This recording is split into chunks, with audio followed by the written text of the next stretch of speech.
patience as we conduct our virtual meeting. There may be slight delays as we transition between speakers, presentations, and participants. If any participants have issues with the technology, please send a message to the moderator, Ray. We have one committee report and 8 other discussion items on our agenda today. With a full agenda, I would ask for a focus with each discussion to allow us to get through the entire agenda. I would ask commissioners to hold all questions until the conclusion of all presentations and any public comments. Finally, please be recognized by the chairperson before speaking. We start every meeting with the opportunity for the public to comment on an item not contained on the agenda. I believe that we have a few members of the public signed up to comment today.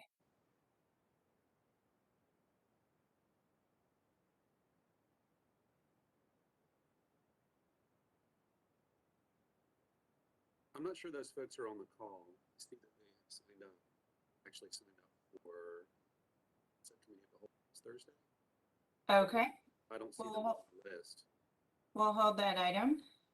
Is there any other member of the public who wishes to speak on an item not on the agenda? Please send a message to the moderator, Ray.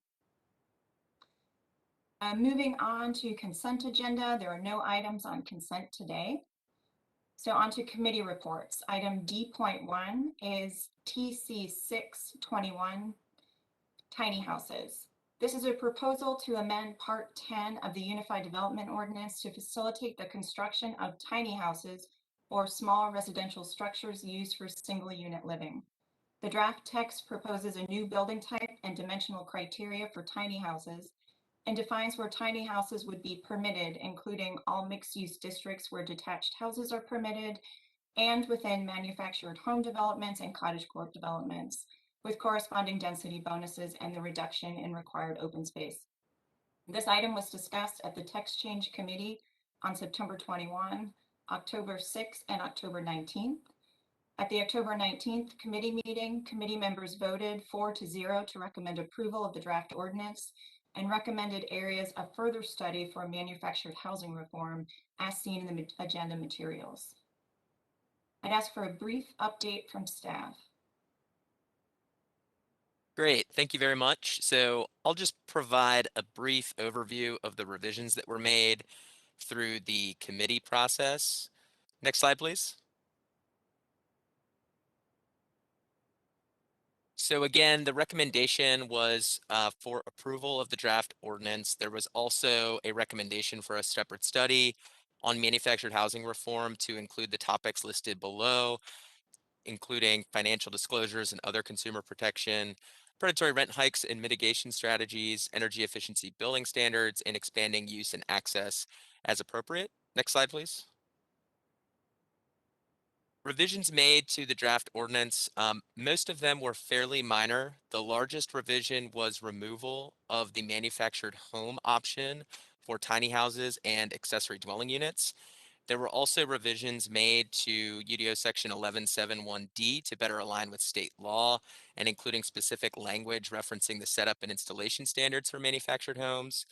Also, there were changes made to section 672 to clarify that tiny houses must adhere to the same accessory structure regulations as detached and attached houses. Next slide, please.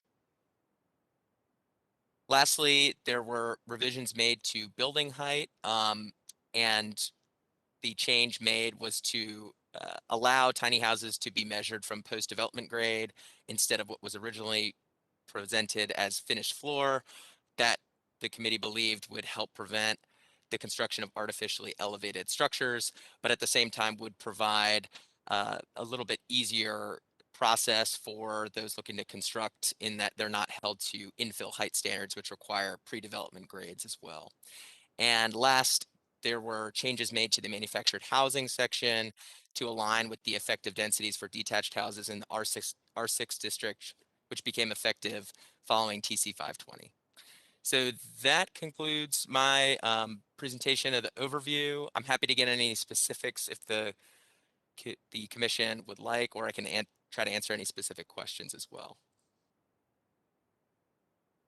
Thank you so much for that. And I'd like to start off with Text Change Committee Chair Miller to see if she has any additional comment on the subject before we go to questions from commissioners. Thank you, Chair Fox. No, I think that presentation summed it up pretty well. Thank you. Okay, excellent. Do any members have any questions or comments for staff? Okay, seeing none, I'd like to entertain a motion. Please remember to be recognized before making the motion. Commissioner Miller? Thank you. I move to adopt the proposed consistency statement dated October 26th, 2021, contained in the agenda materials, and to recommend approval of this text change. I'd like to also tweak that consistency statement just a touch to further add that this action is reasonable and in the public interest because, let me pull up my language. Specifically with respect to the manufactured housing piece, I just wanted to add for the record, only a small percentage of tiny houses or tiny homes also qualify as manufactured homes, and expansion of the manufactured housing type would be more appropriate in connection with a study regarding manufactured housing reform as described in our attached recommendation. Thank you for that. Commissioner Miller has offered a motion to approve TC 621. Looks like from Commissioner Rains, I have a second. Is that correct? Second. Excellent. Is there any additional discussion or debate on the merits of the motion? Commissioner Bennett?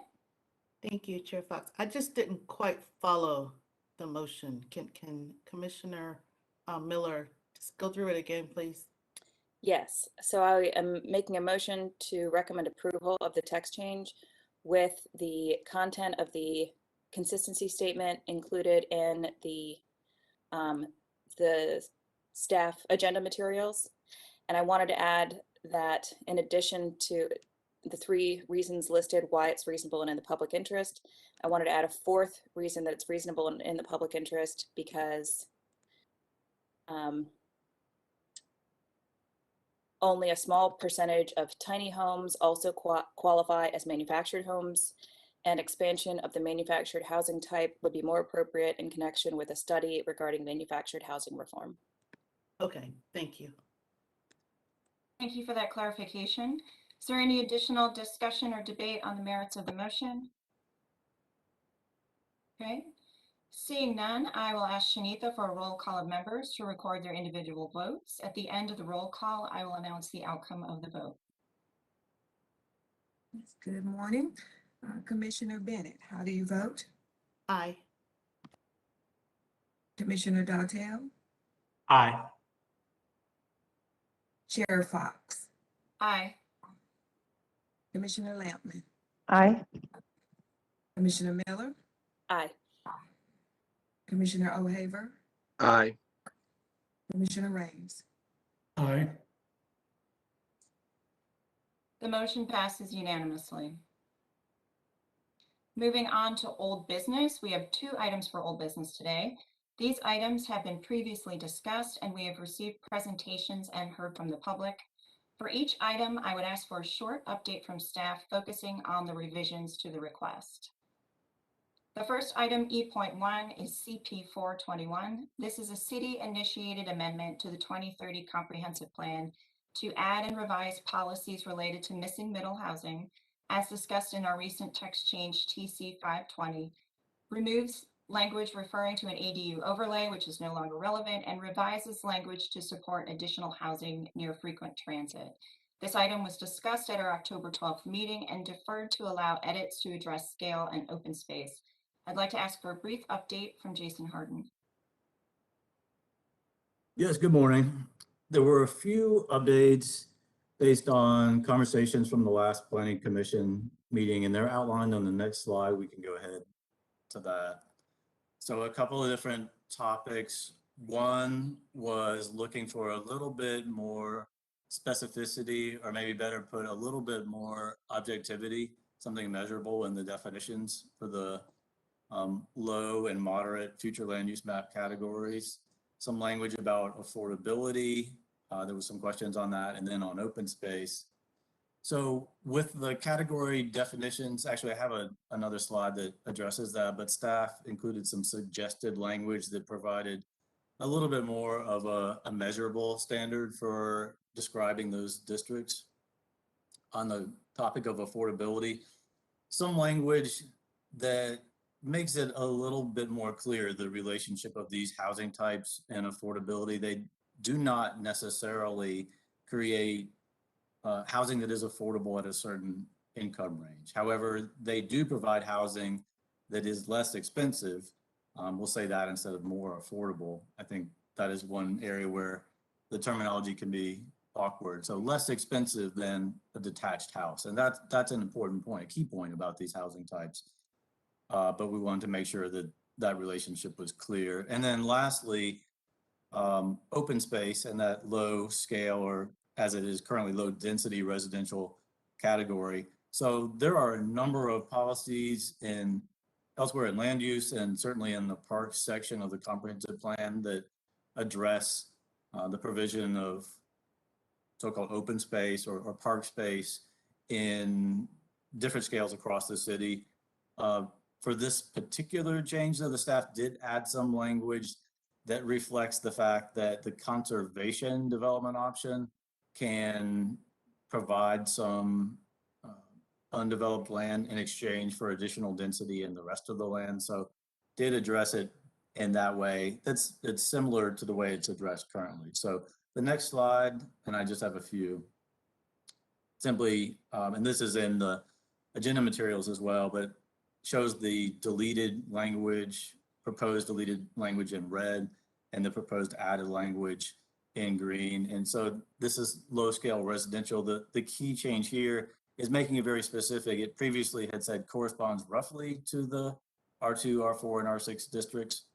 This makes it more specific that those districts are consistent with this category, even if, as is the case, the code language, the code requirements for those districts evolves, they would still be consistent with this future land use map category. And then at the bottom, you see the note that I talked about a moment ago about conservation development and leaving some undeveloped portion of the lot. Next slide. Similar for the moderate scale. This one involved a little bit more language. And so the question here is, without a specific density number, currently it's 14 units per acre, how do we differentiate moderate scale from the next level up, which is medium density residential? So partly this does identify specific zoning districts, R6 and R10, that are consistent, but for RX3, it's a little bit in between. So this proposes to add a little bit more language that says RX3 if there are some controls or conditions that address the building mass. So the detached frontage, which requires some degree of articulation along the facade, is a means of doing that, or simply limiting the size of a single building is another means of doing that. So there's not necessarily hundreds of feet of unbroken building mass. I'm not saying that's necessarily a bad, but that's not necessarily what's contemplated by this moderate scale residential category.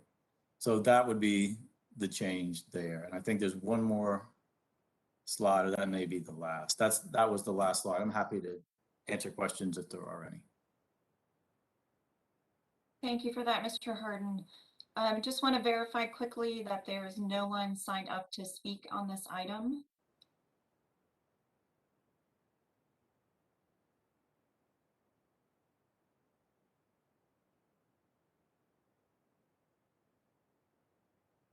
Sorry, that's correct.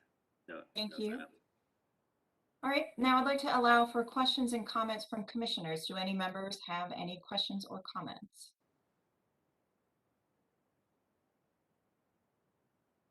No? Seeing no other comment, I'd like to entertain a motion.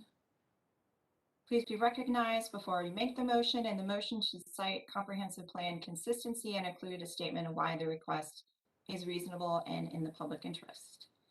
Commissioner Miller? I move to recommend adoption of the proposed consistency statement dated, did I click on the wrong one? Let me double check. The consistency statement itself is dated October 12th. Is that correct? That's correct. Okay. Move to recommend adoption of the proposed consistency statement dated October 12th, 2021, contained in the agenda materials, and to recommend approval of CP 421. Commissioner Miller has offered a motion. Commissioner Lampman, is that a second? Second. Excellent. Commissioner Miller has offered a motion to approve CP 421. Commissioner Lampman has offered a second. Is there any additional discussion or debate on the merits of the motion? Seeing none, I will ask Shanitha for a roll call of members to record their individual votes. At the end of the roll call, I will announce the outcome of the vote. Commissioner Bennett, how do you vote? Aye. Commissioner Dartell, Aye. Chair Fox, Aye. Commissioner Lampman, Aye. Commissioner Miller, Aye. Commissioner O'Haver, Aye. and Commissioner Raines. Aye. The motion passes unanimously. Moving on to item E.2, which is case number Z3921. This is a request to rezone approximately 10.9 acres on Whitfield Road at the intersection of Whitfield and Battle Bridge Road from residential 6 conditional use to residential 10 conditional use. This item was discussed at our October 12th meeting, where it was deferred to allow the applicant to add conditions related to the preservation of the cemetery on site. I'd like to ask for a brief update from Ira Mabel. Good morning, this is Ira. So the only other thing to add on the slide is that the applicant did submit a new condition in time for you to consider today. So we can jump right to it. Next slide, please. Just a reminder, the site on the south side of Battle Bridge Road, a little down the way from Rock Quarry Road, and is vacant today. And the cemetery we're discussing is the tree stand there on the north portion of the site. So next slide. So these are all the conditions that were on the case last time and remain. So limiting uses to residential only and daycare, no apartment buildings, a couple of conditions about the buffer treatment on the south side of the southern property line, and capping the total units at 85. And then the next slide shows the new condition, which is very similar to the existing condition in the current zoning. And the language is much more specific than you see here, but the gist is basically that the cemetery will remain. They will have a qualified professional determine its location and submit that to the state, and they will build a fence with a gate to protect it. Next slide, please. I think it's just a recap, consistent with the future land use map and the plan overall. And next slide. Right, your deadline is in December, so a couple more meetings should you wish them. Be happy to answer any questions. Thank you, Mr. Mabel. We've already heard from the applicant team. The applicant team is available for questions should we have them. But first, I'd like to verify with the moderator that there are no members of the public wishing to speak on this item. Correct. I have no signups on this item. Okay, excellent. So now I'd like to allow for questions and comments from commissioners. Do any members have any questions or comments? Commissioner Bennett? Thank you. I was trying to find the email from the applicant because that condition was much longer and more detailed. So it seems like the cemetery will be preserved subject to any easements or right-of-way requirements that might be needed for street changes. Is that correct? Because if that's correct, that feels like a big caveat. Yes, this is Ira Mabel again. That is specific to any requirements on Battle Bridge. So should the city or NCDOT require them to do something, I think generally that is just a level of safety for the property owner, that they're not going to have the same entity telling them to do two different things at the same time. And generally the requirements for street improvements from the city or the state would take precedent over a zoning condition. There specifically, I don't think with this wording, since it does call out Battle Bridge, that they could choose to configure their own site plan in such a way that streets would conflict.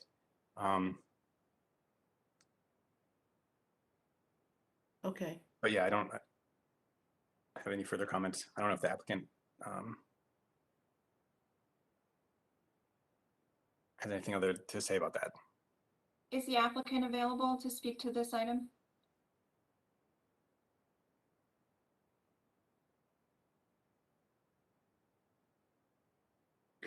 Hi, good morning. This is Laura Good on behalf of the applicant. Can you hear me okay? Yes, we can. And thanks to Ira for providing that background. We did reach out to Ira as we were kind of crafting this condition. It's largely the same as the condition that exists for the property. All I was trying to do was avoid exactly what Ira was describing. We know that there's going to be roadway improvements that are required for the development along Battle Bridge Road.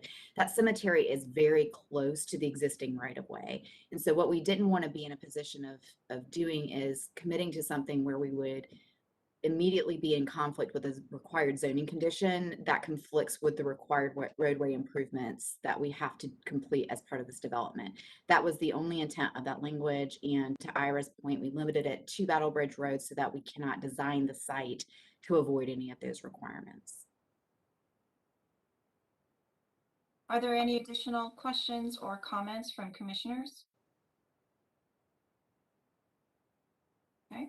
Seeing no other comment, I'd like to entertain a motion. Please remember to be recognized before you make the motion, and the motion should cite comprehensive plan consistency and a statement of why the request is reasonable and in the public interest. Commissioner Rains? Thanks, Chair Fox. Generally approve of this. It has minimum buffer reductions and only adds 6 units to the current zoning. And they make sure they protect the current cemetery in place. So with that, for rezoning case Z 3921, I move to recommend adoption of the proposed consistency statement dated October 26, 2021, contained in the agenda materials, and to recommend approval of the zoning amendment. And do we have a second? Commissioner Lampman? Second.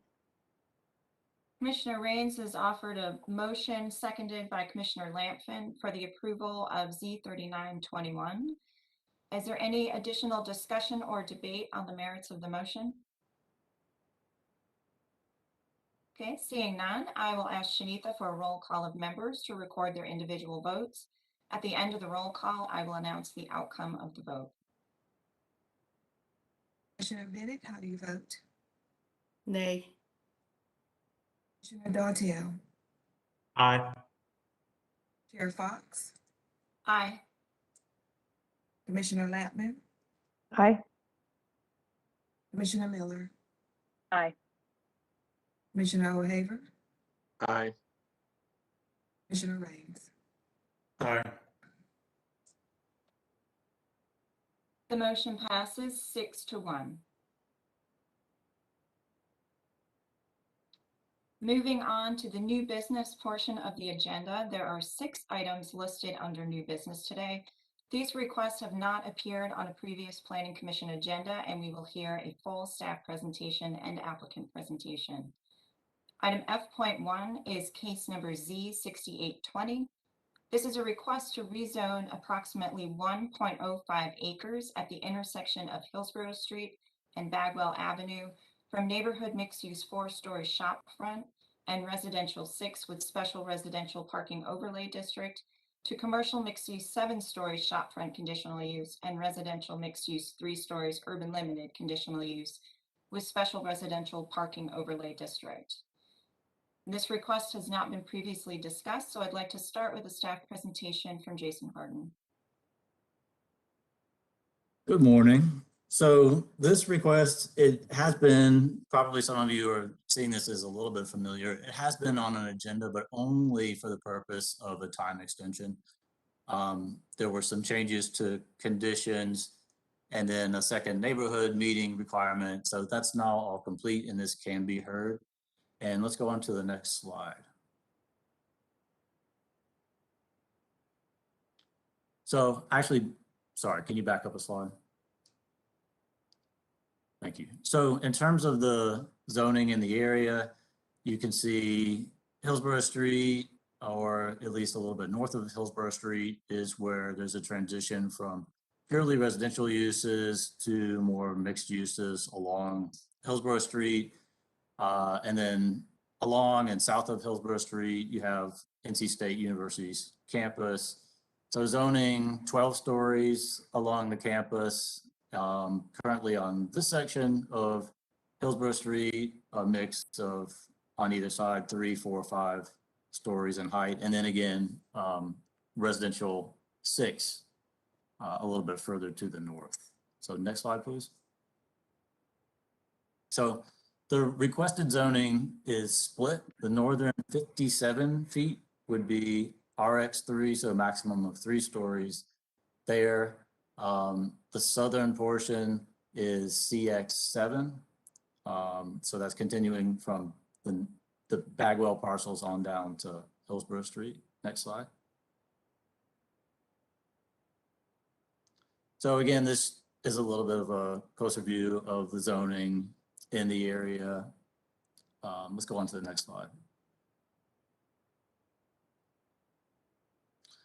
And look at what this looks like on the ground right in the area. And actually the request for the southern part is the frontage portion is shot front, not urban limited. So that was incorrect on the previous slide, apologies.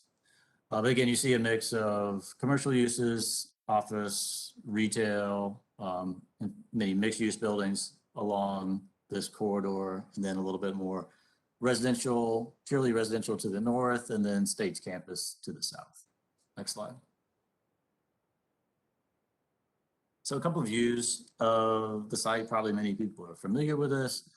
You see the former station on Hillsborough Street itself, and the adjacent, bottom left, the adjacent retail properties. And then the right 2 photos are Bagwell Avenue, and there are 3 existing detached houses that are in the site that you can see in both those views. Next slide. So a number of conditions. So again, currently zoned NX to the south, the request is for CX, but a number of CX uses are prohibited. Vehicle repair, fuel cells, light manufacturing, essentially leaving hotel and research and development as the additional uses that would be permitted. No commercial uses allowed in the RX portion, so a transition in terms of use from Hillsborough through the site to the residential area further to the north. No more than 3 bedrooms per unit. Limitation on retail use, again, keeping that closer to Hillsborough Street itself. Next slide. A step down in height, and we have a illustration that shows this, but from Hillsborough going north, height stepping down. Some form of public amenity area along Hillsborough Street with some public art visible from Hillsborough Street. Next slide. Some conditions relating to the existing detached houses and to facade materials overall. So if those 3 detached house parcels are included as part of a site plan, as part of a redevelopment, structures would be documented and the owner would allow anyone who would like to move these the ability to do so. A condition about facade materials, a condition about a public bicycle and scooter parking area that would go beyond code requirements for bicycle parking along Hillsborough or Bagwell. Next slide. So those are the conditions, and then this is the illustration of the height transition from south to north. So 7 stories further to the south along Hillsborough, and then transitioning to 5 and then 3 as you go north. Next slide. So comparison in terms of density, currently this is based on our estimates of what would be possible. 41 housing units under current zoning, 144 potential under the rezoning.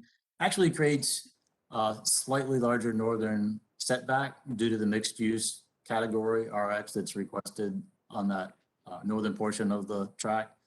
Allows more office and somewhat more retail than the current zoning as well. Next slide.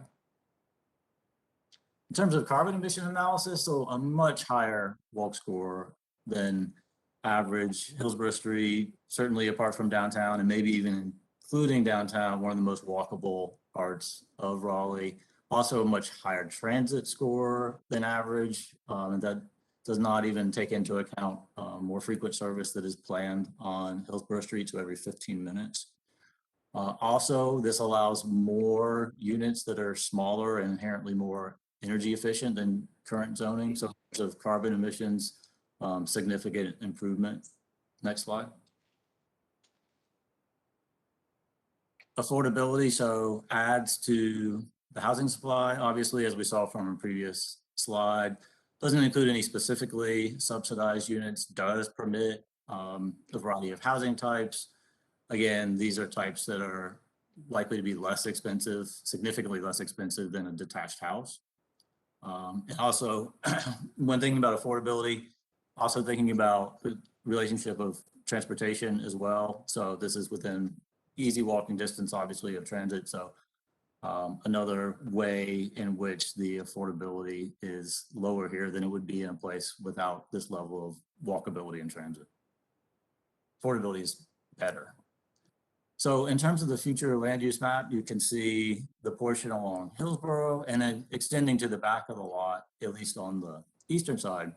It's designated neighborhood mixed use, and then the corner with the 3 detached houses on Bagwell, low density residential. So inconsistent in both respects. The CX does not perfectly match up with neighborhood mixed use. Again, it allows some additional uses as discussed. And the RX also permits more density than low density residential envisions. Next slide.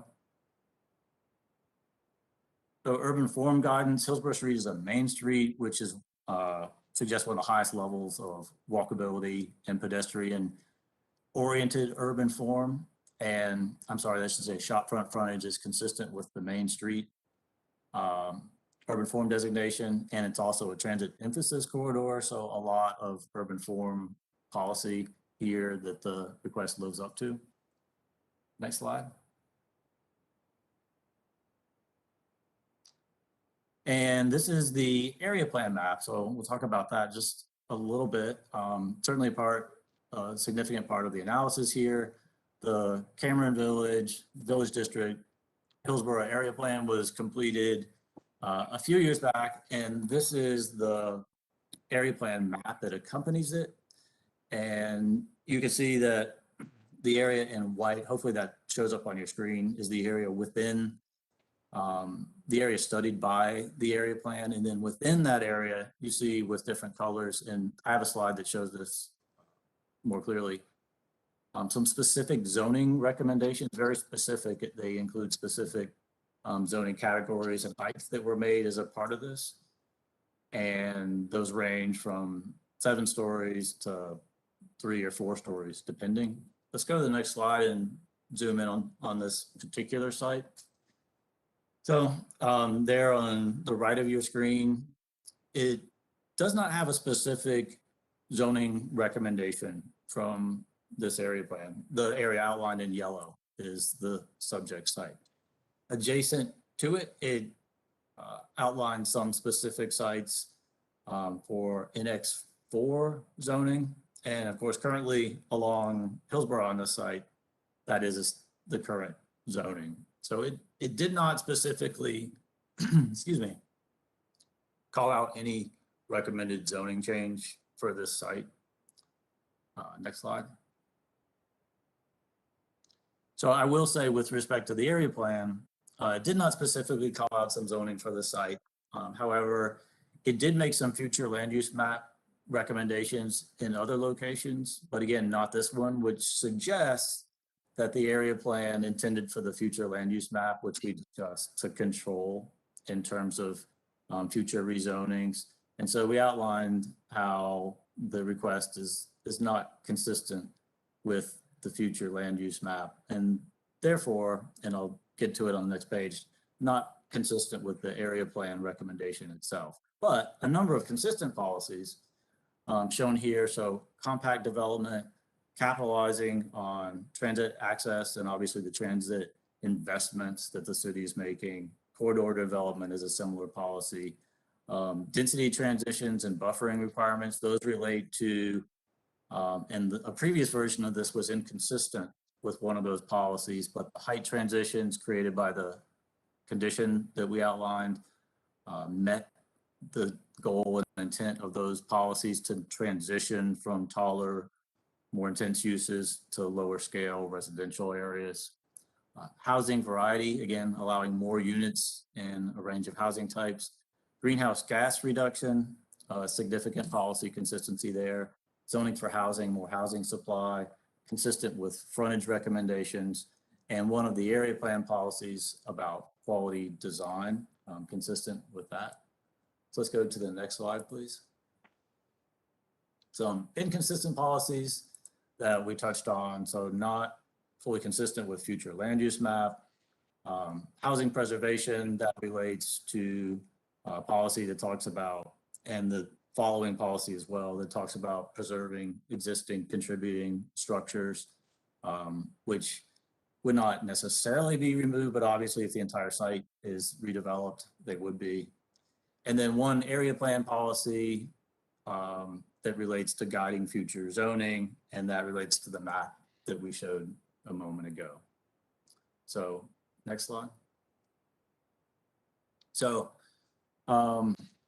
consistent with a number of policies, not consistent with the future land use map and the area plan policy, and consistent with the urban form map. I would note that with respect to the area plan policy, obviously an important part of the analysis, but there are citywide policies in reaching that determination of consistent overall with the comprehensive plan that carry a lot of weight. So for instance, zoning for housing supply, reducing supply here or in any other kind of similar location means more housing demand and pressure elsewhere. In Southeast Raleigh or elsewhere in the city. There are citywide many of these policies. With respect to climate change, again, this is a place that has extremely high levels of walkability and transit service, and that is a means of local government addressing climate change. And in 2019, the previous council passed a goal for reducing carbon emissions by 80%. And so that put essentially even more emphasis on that EP 1.1 carbon emissions policy. So again, when looking at overall consistency, those citywide considerations were paramount in looking to make that determination. So next slide. Deadline for action is November 19th, so that leaves this meeting and the following meeting if needed for Planning Commission review and consideration. And the recommendations, so Raleigh Historic District Commission reviewed this and voted 7-3 to support the request. Did request that the applicant record the existing structures and make an offer for relocation, which was addressed by the condition that we went over. I believe that is the last slide. Sorry, it does require, if approved, a future land use map amendment, as it's inconsistent. It would change the map from neighborhood mixed use to commercial mixed use on most of the property, and then to medium density residential further in. And that's what that would look like.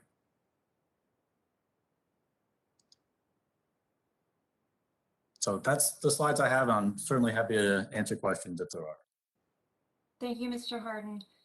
Next, I'd like to hear from the applicant team. The applicant and all those in support have a total of 10 minutes to speak.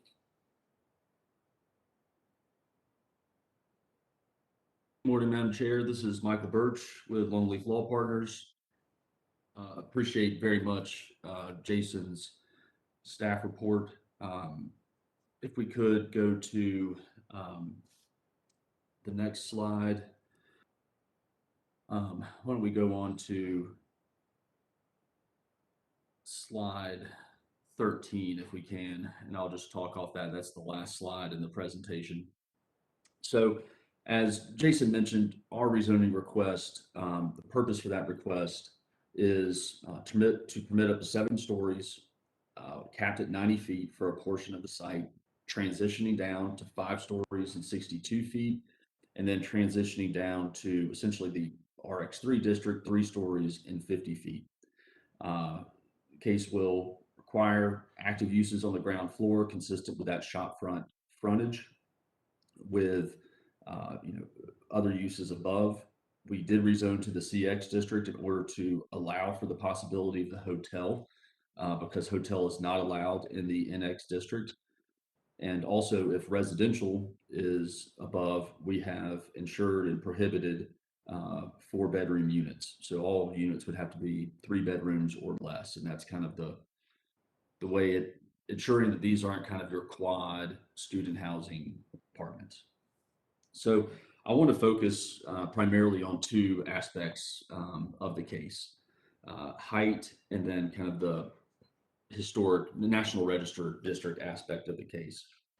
So first, with regard to height, for 30 years, 1986 to 2016, height along Hillsborough Street was governed by the University Village Streetscape Plan because Hillsborough Street was zoned with an overlay. It was called the Pedestrian Business Overlay District, and it essentially incorporated in this streetscape plan. And the old zoning code, the base districts did not have hard height caps like our current UDO has.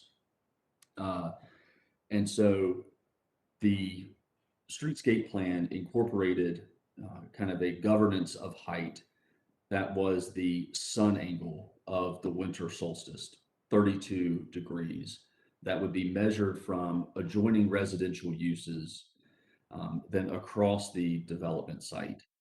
And the streetscape plan said, for commercial buildings that are backing up to these residential uses, height should be consistent with the sun angle, kind of above the base height that was allowed. And so I want to emphasize here on this picture that the 5-story 62 feet and 7-story 90 feet portions of the site are consistent with this sun angle. Now the RX3 portion, again, under the old sun angle, they kind of just let it was focused on commercial buildings, not residential. We've restricted the 3-story area to residential uses, RX, and the neighborhood transition regulations will govern both in terms of setbacks and height transitions. But the kind of above that base height, the 5-story and 7-story, we have conditioned our case to be consistent with the sun angle that governed height along Hillsborough Street since 1986. Another aspect of height that Jason touched on as well is the area plan that was adopted in 2018, but based on a lot of the conversation that occurred in 2015 and 2016. And I want to emphasize that this area plan does not provide any specific height guidance for these properties. And there's nothing in the area plan that says, to the extent that height guidance isn't provided, that the current zoning should stay in place for all time. It's just a lack of specific guidance. And I also want to emphasize that this discussion about height was really one small part of an area plan that was much more focused on enhancing the walkability along Hillsborough Street and capitalizing on the city's investment in that street through the streetscape projects and through bus transit along Hillsborough Street. And since that time of the area plan, the city has taken the lead on bus rapid transit.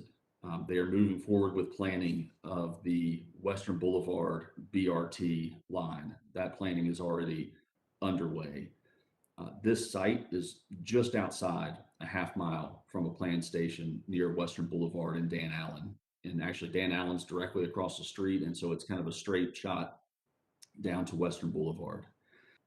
The city has also done a lot of planning and adopting new policies with regard to equitable development around transit, again, emphasizing locating density and height along corridors like Hillsborough Street, which, as Jason mentioned, is one of the most walkable streets in our city and one of that is the most well-served by transit and is even planned for more frequent bus transit. So on the issue of height, it's our position that we are not inconsistent with that area plan because there is no specific guidance for height on this parcel.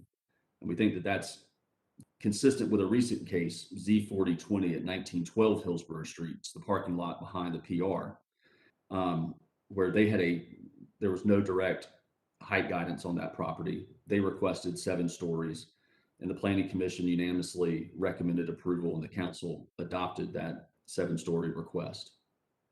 I also want to emphasize that stated in the staff report that, our requested height is compatible with the surrounding area. Again, we're consistent with the sun angle, and this height allows us to locate density and height where it's called for. Transitioning to kind of the second issue that was also touched on by Jason, I want to note that 4 of these properties, if we can go maybe to just go back one slide.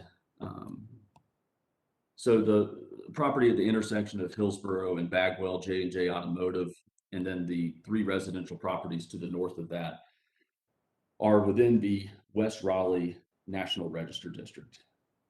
This is a National Register District, so this is not regulatory. It doesn't regulate the use of those structures and what can happen to those structures. It was really just a tax incentive if folks wanted to renovate in accordance with the Secretary of Interior standards.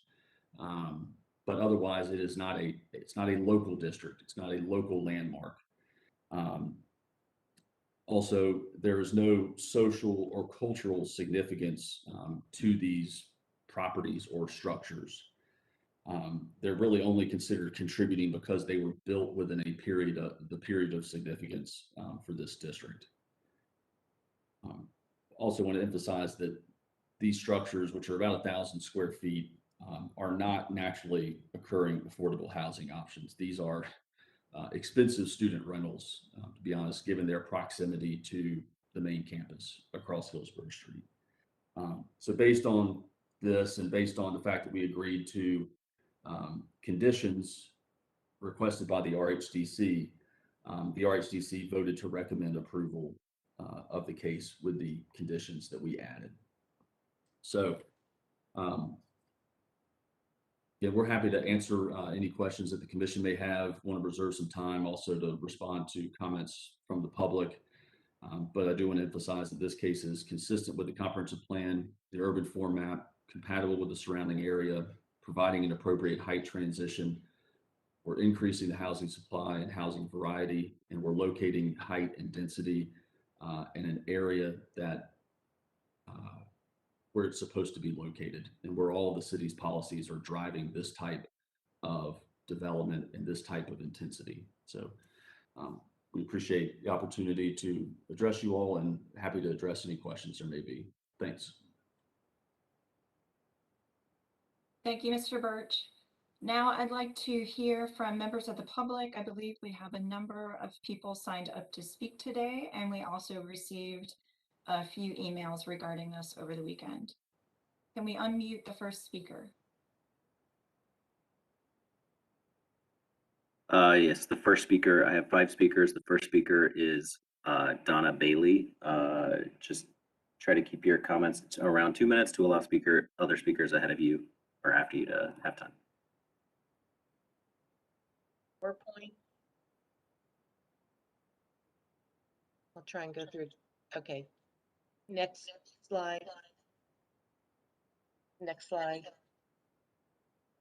One of the things I want to talk about is the very high level of stakeholder engagement in this plan, over 480 people. Are you hearing buffering from me? Echo? We are hearing a slight echo. Okay, let me try something else. Can we hold the clock for a second? Here.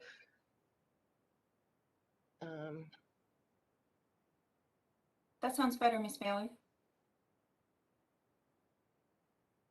Okay, is that any better? That is, yes, thank you. Okay, all right. Okay, the very high level stakeholder participants in over 4 meetings in charrettes, 1,700 online responses. Next slide. Next slide. Sorry. Next slide.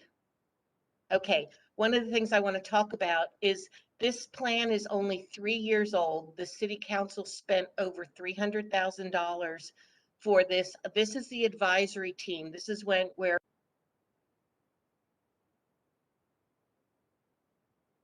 all the different businesses, I mean, just a huge variety of people came together for this small area plan. Next slide.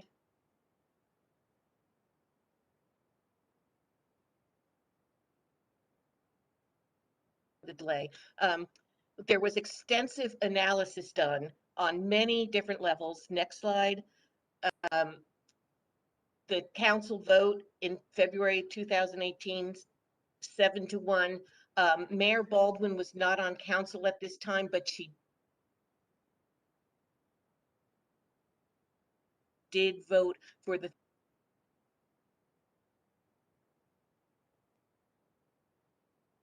sorry, I don't know what the delay is. The point is 4 stories was, when we get further on with the slides, 4 stories was the agreed upon height. Here we go. For Hillsborough Street. There were a few individual parcels that were identified, but otherwise the understanding was 4 stories. And this chart shows even if we do 4 stories along Hillsborough Street, we are over doubling the density on Hillsborough Street. Next slide.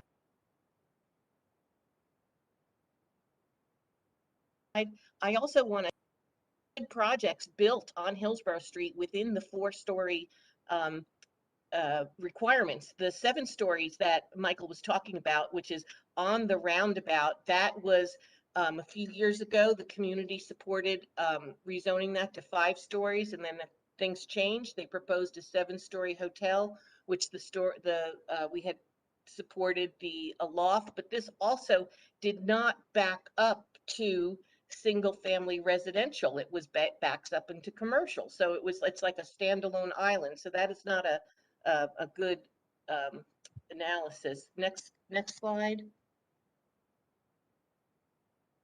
Again, we're seeing 3 and 4, possibly 5 stories along Hillsborough Street. Next slide. We see the rezoning location where everything else. There's been plenty of other buildings being built within this within these requirements. Next slide. Next slide. Okay, this is the difference between 4 stories and 7 stories. It changes the street. Hillsborough Street is supposed to be a walkable street. We support all of those efforts, but we need to keep it to a neighborhood scale. Next story, next slide. Miss Bailey, I just want to note you're over Okay, 4 I'm minutes. Okay, I'm sorry. I'm gonna go to the next person. I'm sorry for the delay this of showing these slides, but basically we are asking you to support the small areas plan that the city invested so much time. We had huge participation, so we ask for you to to support the small area plan. If you don't and allow 7 stories, it's going to kill the rest of Hillsborough Street. Thank you. All right, the next speaker is Michael Lindsay. Hi, Michael Lindsay here. I'm the new chair of the Hillsborough Way CAC. In our September meeting, we did a poll and a vote on this rezoning, and we had 4% or 1 vote in favor of the rezoning. We had 75% or 18 votes against this rezoning, and we had 21% or 5 votes not sure. So 4% yes, 75% no, and 21% not sure. Thank you.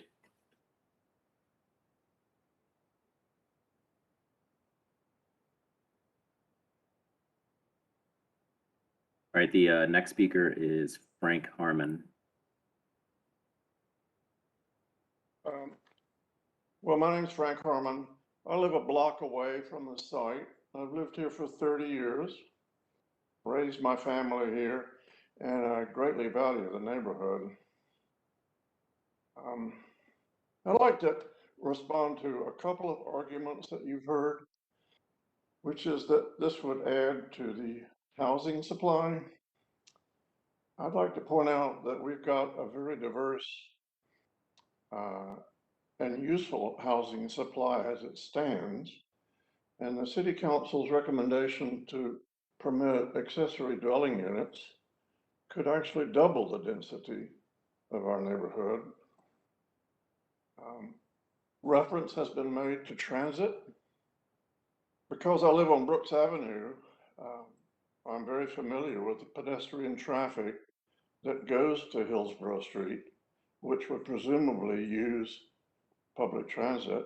And most of this pedestrian traffic comes from student dwellings in the University Park neighborhood, not from Hillsborough Street itself. My primary concern is the damage that this will do to the small area plan that had overwhelming support of the people who live here.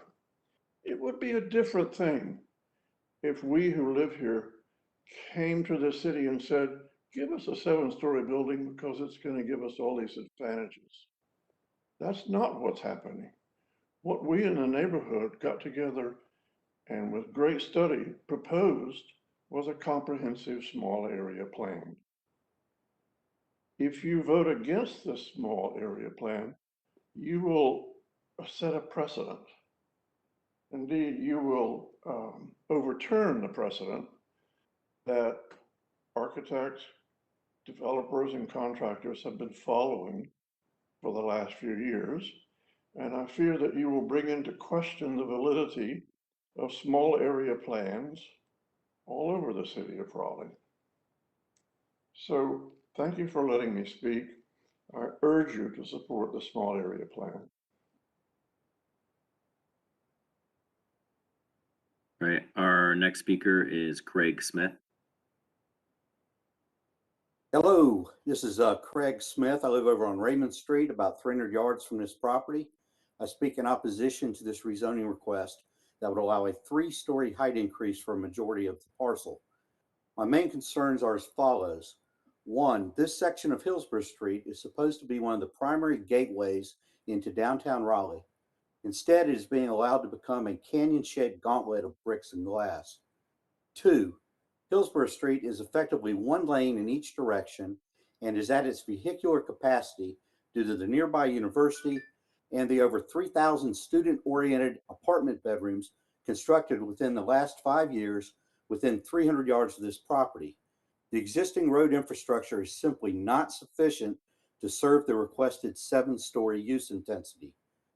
3, approving a zoning on the north side of Hillsborough Street that allows buildings in excess of 4 stories adjacent to existing single-family residential homes would set a precedent that would ripple east and west of this location.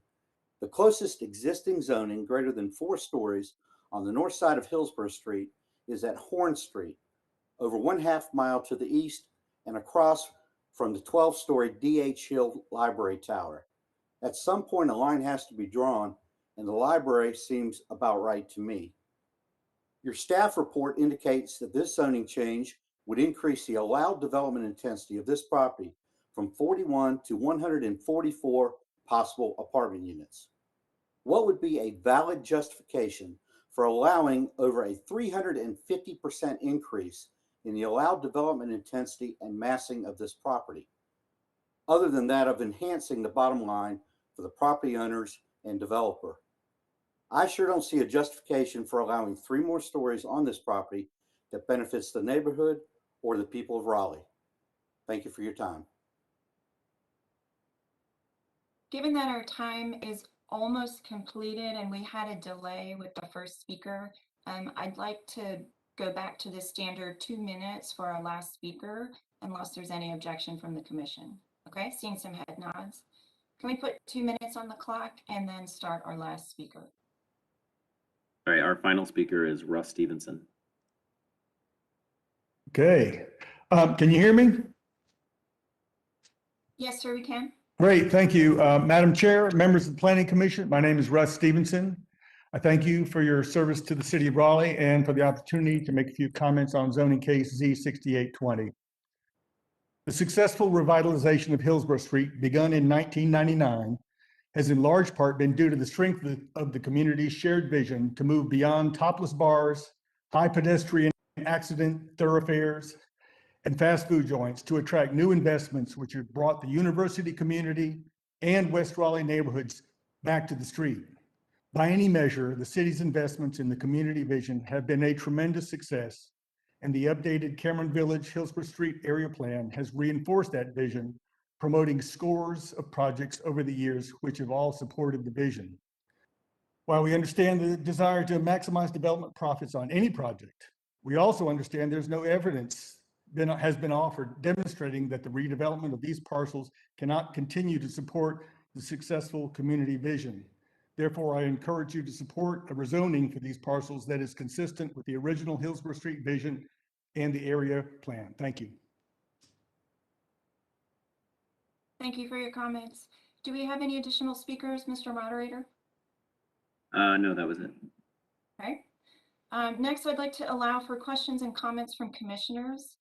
I'm going to start off with a question for staff. I'm remembering during the creation of the area plan, there was an exercise that was done with stickers and the public to identify different parcels that might be appropriate for redevelopment. Can somebody on staff speak to that and its relationship to these parcels?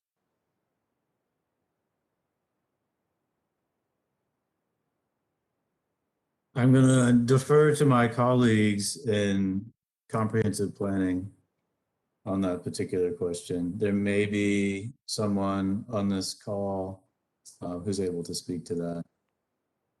If there happens to not be, then that's something that information I could return with if needed.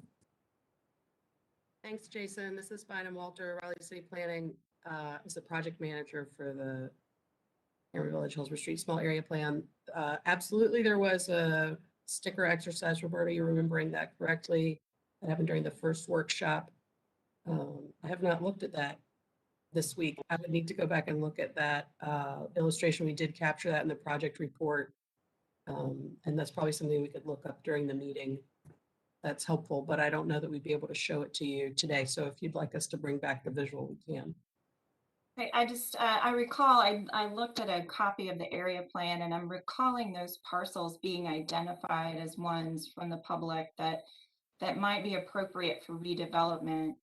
Maybe Bynum, could you speak more broadly to areas that were identified for redevelopment and then the map that showed area-specific guidance for discrete locations versus the entirety of the corridor? Is there a relationship between those areas identified in the sticker exercise and those discrete parcels that are on the map with the height guidance? Sure. Yeah, I mean, so much of the public input was driving the map, but then that map also changed at council review. So there've been lots of iterations of that map. I'd have to dig pretty deep to, map parcel by parcel all the changes that happened in the review process. So I think that the spots that are called out on the zoning guidance map and the area plan very much were the places where change was most anticipated. And the way the map is, the way the language is worded, it says additional height may be appropriate in these locations. I don't know that it's, I wouldn't say that that definitively means that no additional height anywhere else is appropriate, right? Thank you, that's helpful. So I think that's really the judgment question for you all today. Are there any additional questions or comments from commissioners? Commissioner Bennett? Thank you. So I try to be consistent. I'm trying to be consistent here. I have great respect for area plans and the area planning process and the engagement that goes into those. So I want to respect the process here. If I'm understanding correctly, and if I've read the staff report correctly, there is no guidance in the area plan for this site. That's correct, right? And the comprehensive plan and the equitable development around transit and the climate change goals and all of those policies that are mentioned in the staff report seem to align with what is being proposed here. So I'm trying to genuinely understand what the inconsistency is. Can someone on staff help me with that? Because we received a lot of email and we just heard from the public that this is inconsistent with the plan. And so I'm trying to understand where the inconsistency is. Is the plan inconsistent with what has come since that? Or is the plan just ambiguous and it's kind of left up to us and the public to determine whether this is consistent or not? So I would say, this is Jason Harden, first that while the area plan didn't include any very specific zoning recommendations as it did for other sites, it could have but didn't change the future land use map. So that's part of what staff drew that conclusion from with respect to inconsistency with the plan. I do think there's a note of ambiguity there, but after some discussion, that's where that report landed. But to your specific question, I think the nature of planning is that there are sometimes tensions between planning at different scales. And that is probably the central element of the case here. There's planning at a smaller scale, a small area plan is what this is. But there are citywide policies that as planners, as decision makers, I think we have a responsibility to make sure that those are given their due weight. And when they involve climate change, when they involve issues such as carbon emissions and housing supply, then those are policies that receive a lot of weight in that analysis. And so that's where I think, I'm not sure I would say inconsistency so much, as there is during an area planning process. There is a finer grained look at current conditions. But in some cases, there really is an unavoidable tension there, and I think this is one of them. Thank you for that. Chair Fox, may I ask my next question or make my next comment, I guess? I also like to protect homes. I hate to see homes being removed for new development.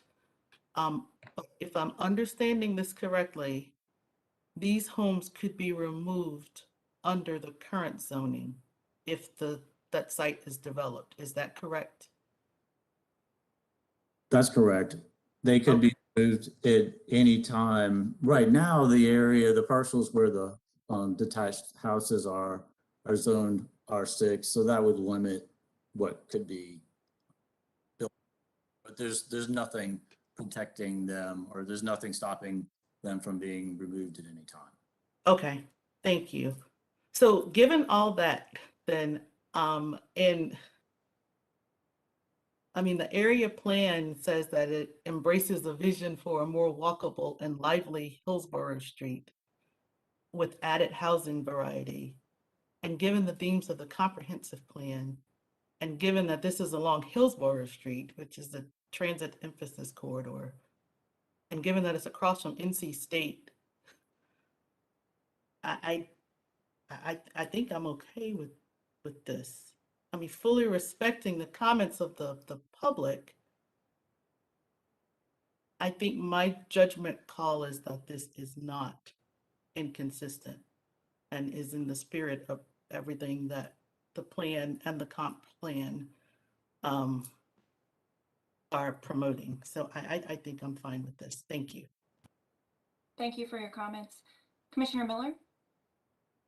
Yes, I wanted to thank Commissioner Bennett for her thoughtful comments as we weigh the comments from the public and evaluating the small area plan and its history. A similar question that the sort of thought that comes up a lot is, if not here, where? And given all of the reasons that Commissioner Bennett cited about what's happening in the surrounding area, obviously growth is happening, so where should the development be? And on a lively, walkable Hillsborough Street across from NC State, surrounded by other commercial buildings,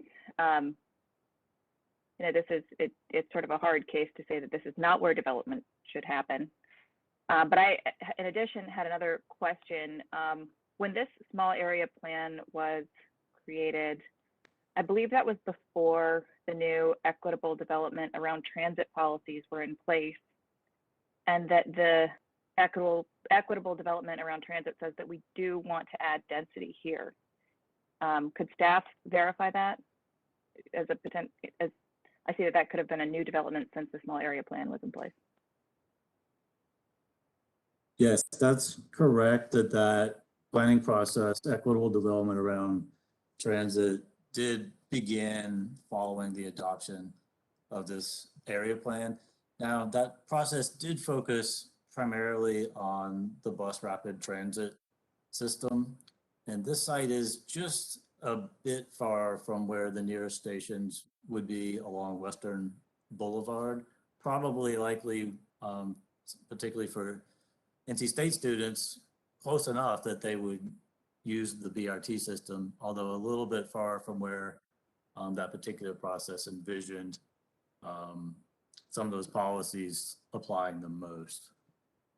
But the general themes of planning around transit, of growing around transit, particularly frequent transit and BRT being the places where that process determined and made the most sense for Raleigh to allow people to live and work. Those are certainly strongly in alignment with this particular rezoning. Do we have any additional questions or comments from commissioners? Commissioner Rains? Thanks, Chair Fox. A couple of questions for the city. Is the Aloft site under the small area plan district? And also, City Council denied the request for the rezoning of this back in 2016. I couldn't find information on any reasons for denial or if there was any information available for that. I do know that Planning Commission unanimously voted for it, but the council denied it. So if the city has any information on that, that'd be helpful. I will say, just a comment, the nearest 7-story building is the Loft Hotel, and that's several blocks away on Pullen. The nearest tall building is the Stanhope, 5 stories across the street. But the majority of the new construction around this site is around 4 to 5 stories. So I just wanted to throw that out there as a local precedent that's built. Thank you. So a couple answers. The loft site that is within the area plan. I am looking back over the files for the request, the previous request for part of this site.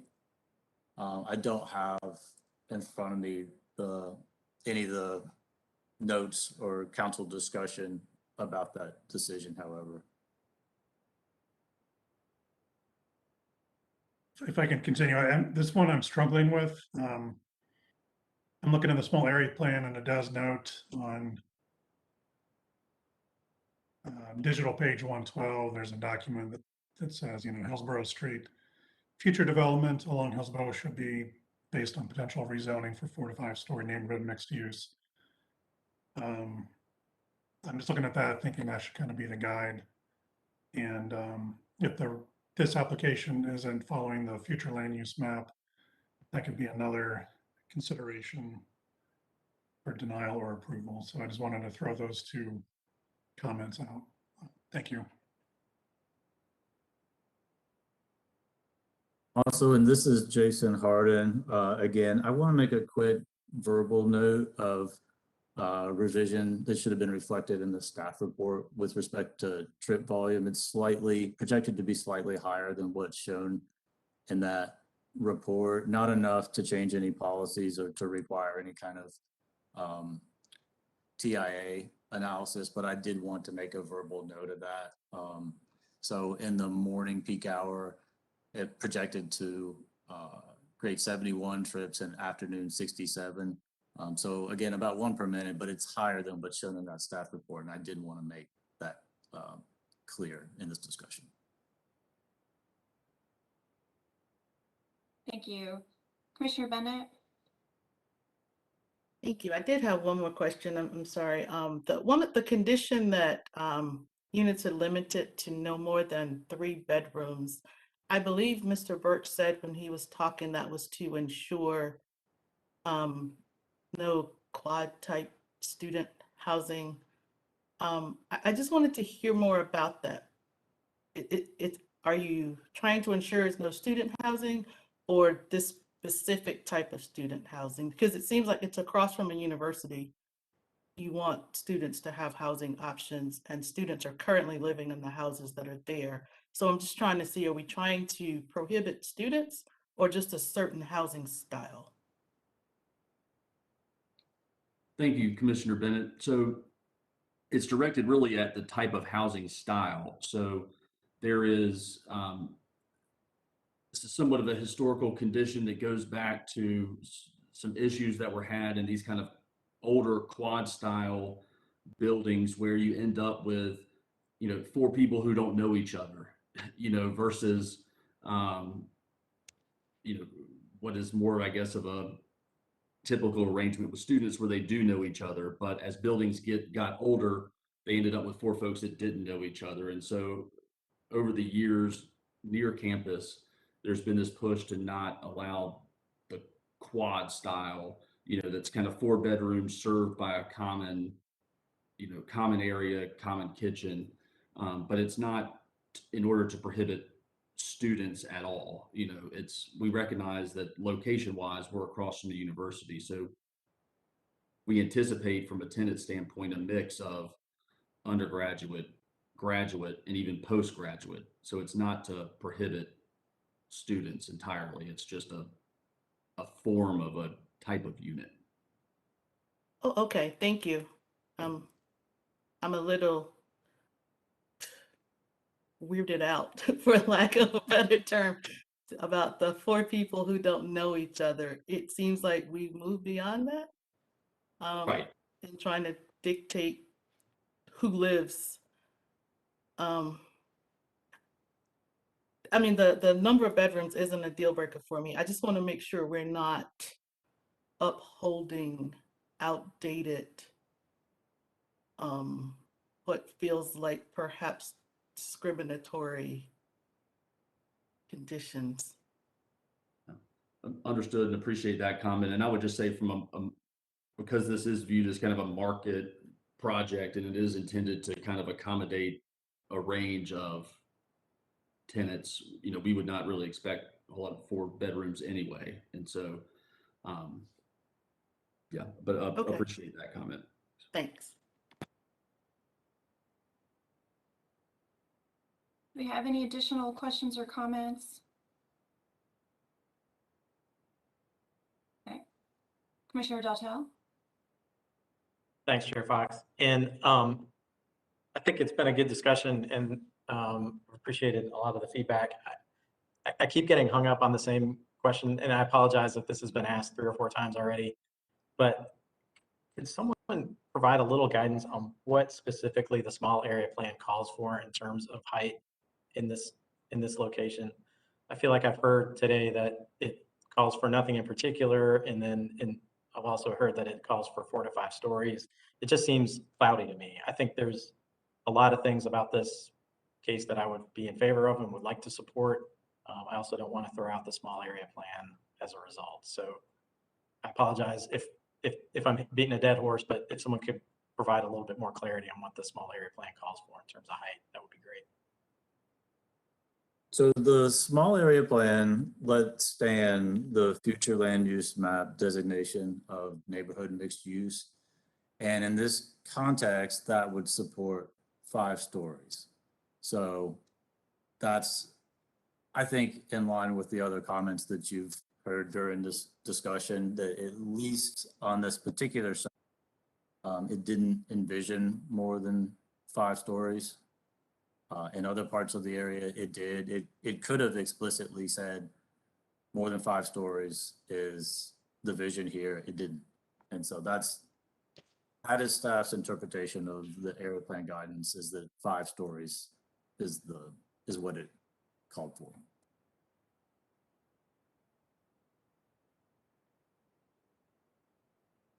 Any additional questions? Commissioner Miller? Commissioner Rains made some good comments about the building height and scale with respect to the rest of the street and some of those concerns. I'm going to see ask the applicant if they considered that issue and if they evaluated any other potential development options that would limit height to 5 or 6 stories. Is the applicant available? Yes, thank you, Commissioner Miller. So let's, we have evaluated a number of options on this site, and we recognize that 7 stories is, again, while it does occur on a couple of places on Hillsborough Street, would be somewhat new to this area. But at the same time, we've tried to speak to that through conditions. And one of those, but both in terms of relating to the neighborhood to the north, as well as to the street itself. And so we've imposed a minimum setback from the curb of 22 feet, which provides an extremely wide streetscape, wider than you have on the south side of Hillsborough Street. It's more akin to sections of Fayetteville Street, where you've got a lot of room to breathe. And so we were cognizant of, having 7 stories on Hillsborough Street, providing, a wider streetscape. Again, if you think of a loft, it'll be even wider than kind of a loft is at that point from a streetscape standpoint. But you really don't feel the height of that building there. And I'll also note that relative to like the Stanhope project, this property has a limited amount of frontage on Hillsborough Street relative to, say, the Stanhope project. Stanhope's got about 540 feet of frontage on Hillsborough. And This site has less than 200. So again, from kind of an experience standpoint, it's very limited versus kind of what the feel is down at Stanhope at 5 stories. And I just want to note from like a current zoning standpoint, all you have to do is look down the street at the Uncommon building, which is an odd name given how common looking it is. But that's what is allowed under current zoning. That's what the type of thing that can be done under current zoning. And so we have tried to go to great pains to build in conditions that makes this development uncommon from that standpoint, whether it's providing public art, public amenity space, a wider streetscape, increasing transit options. There's a Citrix cycle station directly across the street. What we heard from the city and from Oaks and Spokes and others is that we need more bike parking. So we're doing that. We're enhancing that, as well as providing a space for e-scooters as the city shifts from, them being left all over the place to actually providing some stations or some corrals for those. And while we are just a half mile or beyond a half mile from the planned BRT down at Western, I just want to note Dan Allen has wide sidewalks all the way down from Hillsborough to Western. And these additional, micro mobility options and bike options, makes that BRT stop a lot closer than, just from a walking standpoint, whether it's the folks in this building, but these things are also intended to serve and allow for use by the general public as well. So we've tried to enhance the public benefits as much as we can, in recognition that we are asking for 7 stories. One other clarifying question while we have the applicant on the line still. The exhibit that you showed, showing the sun angle, presumably was your conclusion that the height being offered at the 7 stories would have been consistent with the previous pedestrian business overlay district? Yes, absolutely. And that's exactly what was used for the Aloft Hotel. I've worked on that case with others many years ago, and the sun angle was used to justify height there at the Aloft. The sun angle was also used to justify the 7 stories as part of Z4020, the parking lot I mentioned that allowed for 7 stories. And while that Z40 case was not immediately adjacent to residential, I will tell you that at the time, the Aloft case was adjacent to residential. Maiden Lane had not been redeveloped at that time. So there were residential structures along Maiden Lane. And here, I just want to, you'll see from the transition, we don't have 7 stories immediately adjacent to residential. We transition down to that residential to the north. And Madam Chair, if I could just address one of your earlier questions about the comments, during this area planning process. I think there's 2 important notes about kind of that sticker exercise. One, yes, this area, this block, this kind of Hillsborough Bagwell area did receive a number of stickers about, being an opportunity for change, an opportunity for redevelopment.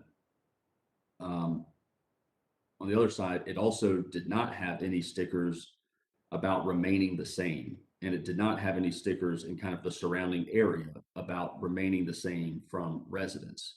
So there was certainly area plan, input about seeing this area change, and a lack of input about it staying the same. And I just want to note there's a reference to page 112 in the area plan where it said it ought to stay 4 to 5 stories. I think there's a diagram up in the upper left-hand corner of that page where it's pointing to a different segment of Hillsborough Street. But big picture, I think what you've heard from staff is with a lack of guidance, you kind of revert to the future land use map. And yes, that future land use map still recommends kind of something in that 5-story range. But what you've heard from neighbors is, okay, if you approve this case, then we might as well just throw the area plan out. And I think what you're hearing from me on the other side is, one, you're not throwing the area plan out. The area plan is about much more than just height on a couple of parcels. that had much bigger picture visions that this case is furthering.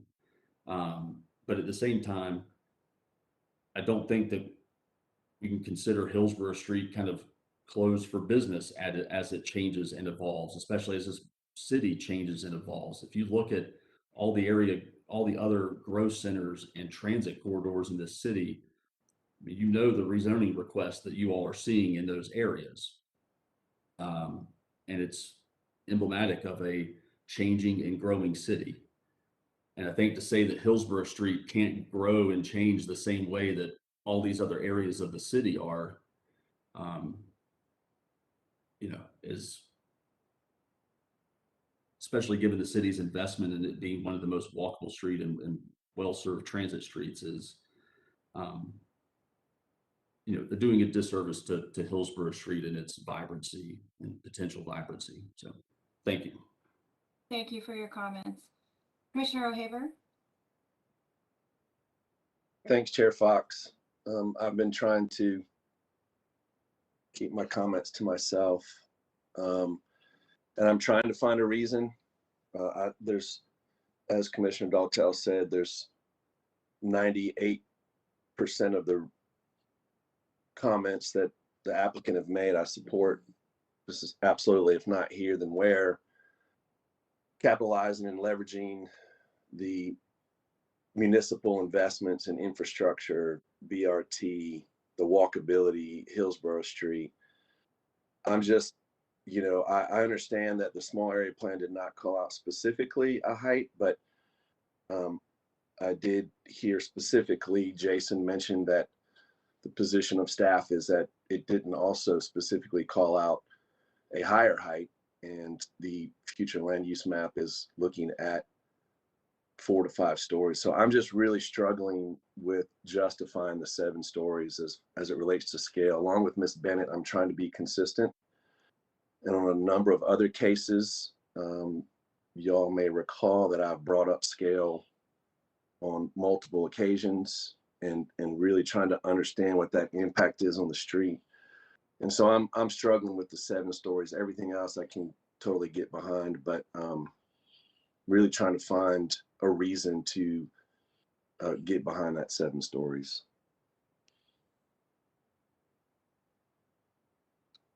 Commissioner Lampman?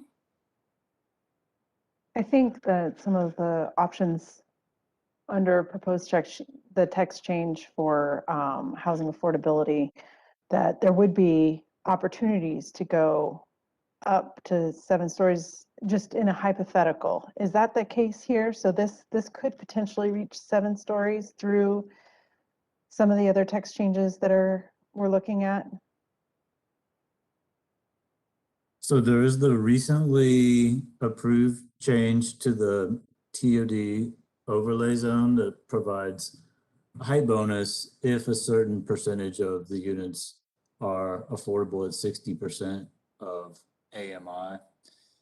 Generally speaking, along Western Boulevard, which would be the nearest location of BRT stations, this is a little bit further than staff has considered applying that overlay district, at least at a first pass, without some more detailed planning around those BRT stations on Western Boulevard.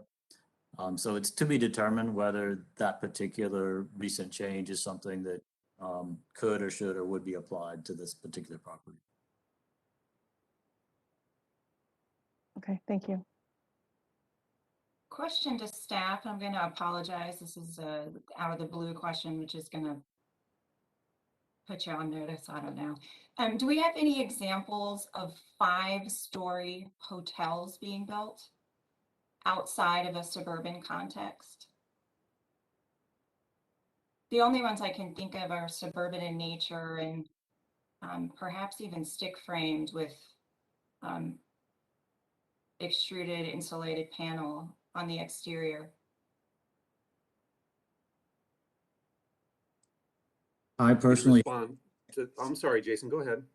well, I was gonna invite other staff to comment on that. I was gonna say I'm not particularly ready to say that there are or aren't. But Travis may have a more specific answer than that. Sorry to disappoint. I don't have a more specific answer. It's kind of along the same lines as Jason. I'm certain they exist. My recollection and memory, I can't think of anything that's obviously shorter than 5 stories or 4 stories in an urban context. And to my memory, the only time I can remember seeing anything less than 4 stories is in a location where, maybe near an interstate highway or something like that, like a motel, and not anything that is in any type of urban situation for sure. Thank you. That's helpful for me. Given that, and this might be a location where you would want more of a boutique hotel implementation, and I'm not overall finding it inconsistent with the area plan.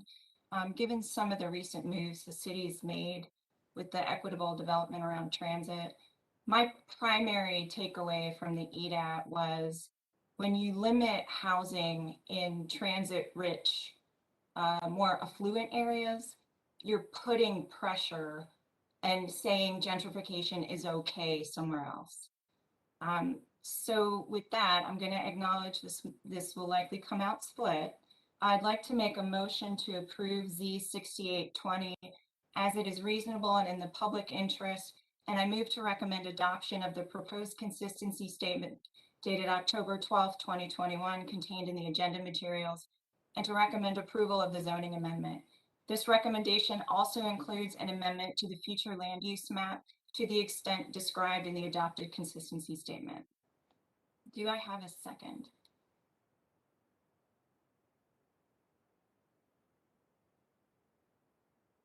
Commissioner Lampman? Second. I've offered a motion to approve Z6820 with a second by Commissioner Lampman. Is there any additional discussion or debate on the merits of the motion? Seeing none, I will ask Shanitha for a roll call of the vote. At the end of the roll call, I will announce the outcome. Commissioner Bennett, how do you vote? Aye. Commissioner Dartell, Aye.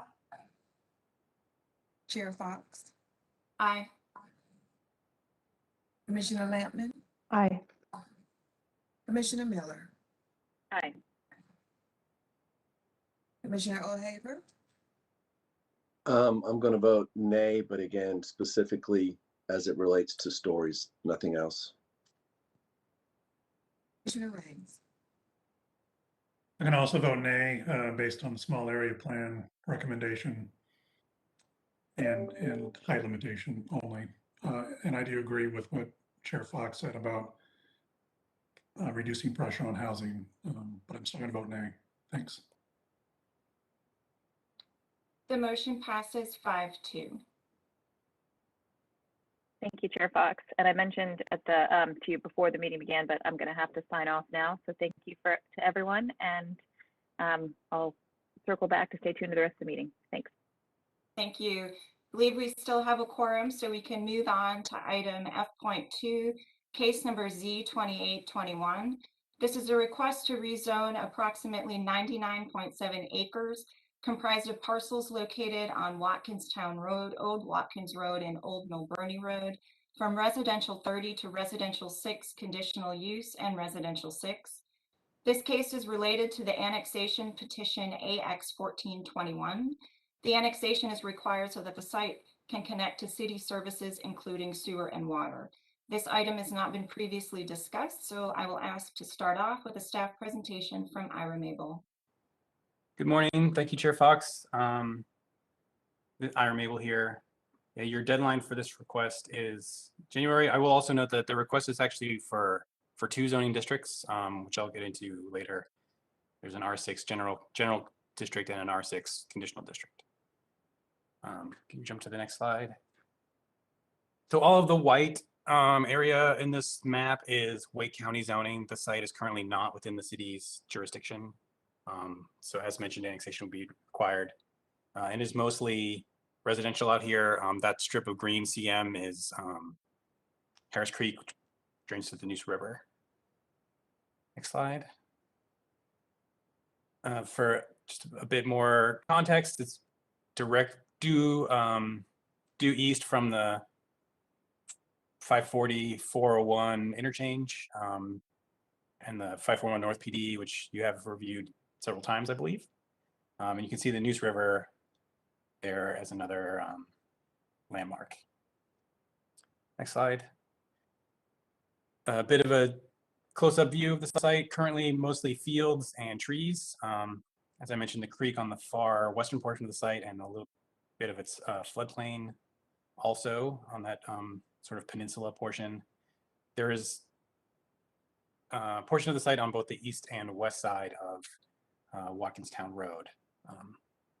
It's one tax pin, but two parcels separate technically.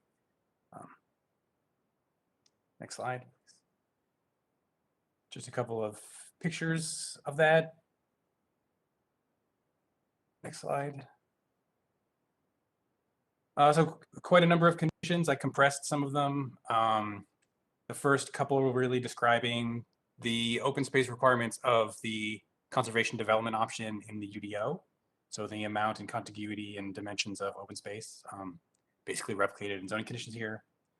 There's a hard cap of dwelling units at 280 and also a definition of the mix. So no more than 190 of which can be single family homes there, and no apartments.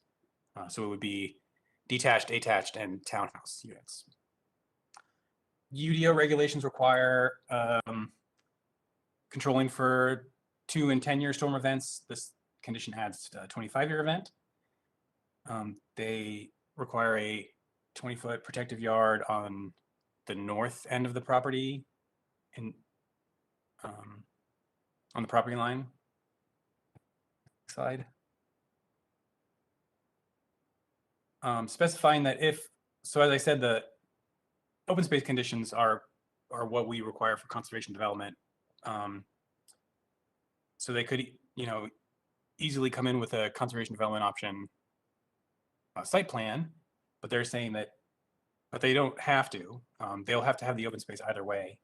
So there's a condition saying that if they do choose the option which has different lot sizes, that the perimeter lots and the non-townhouse lots will meet a different standard, so a larger standard. They're prohibiting townhouses and attached houses within 1,100 feet of the northern property line, so the same place where that buffer is, and promising at least 2 access points to Watkinstown Road. Next slide.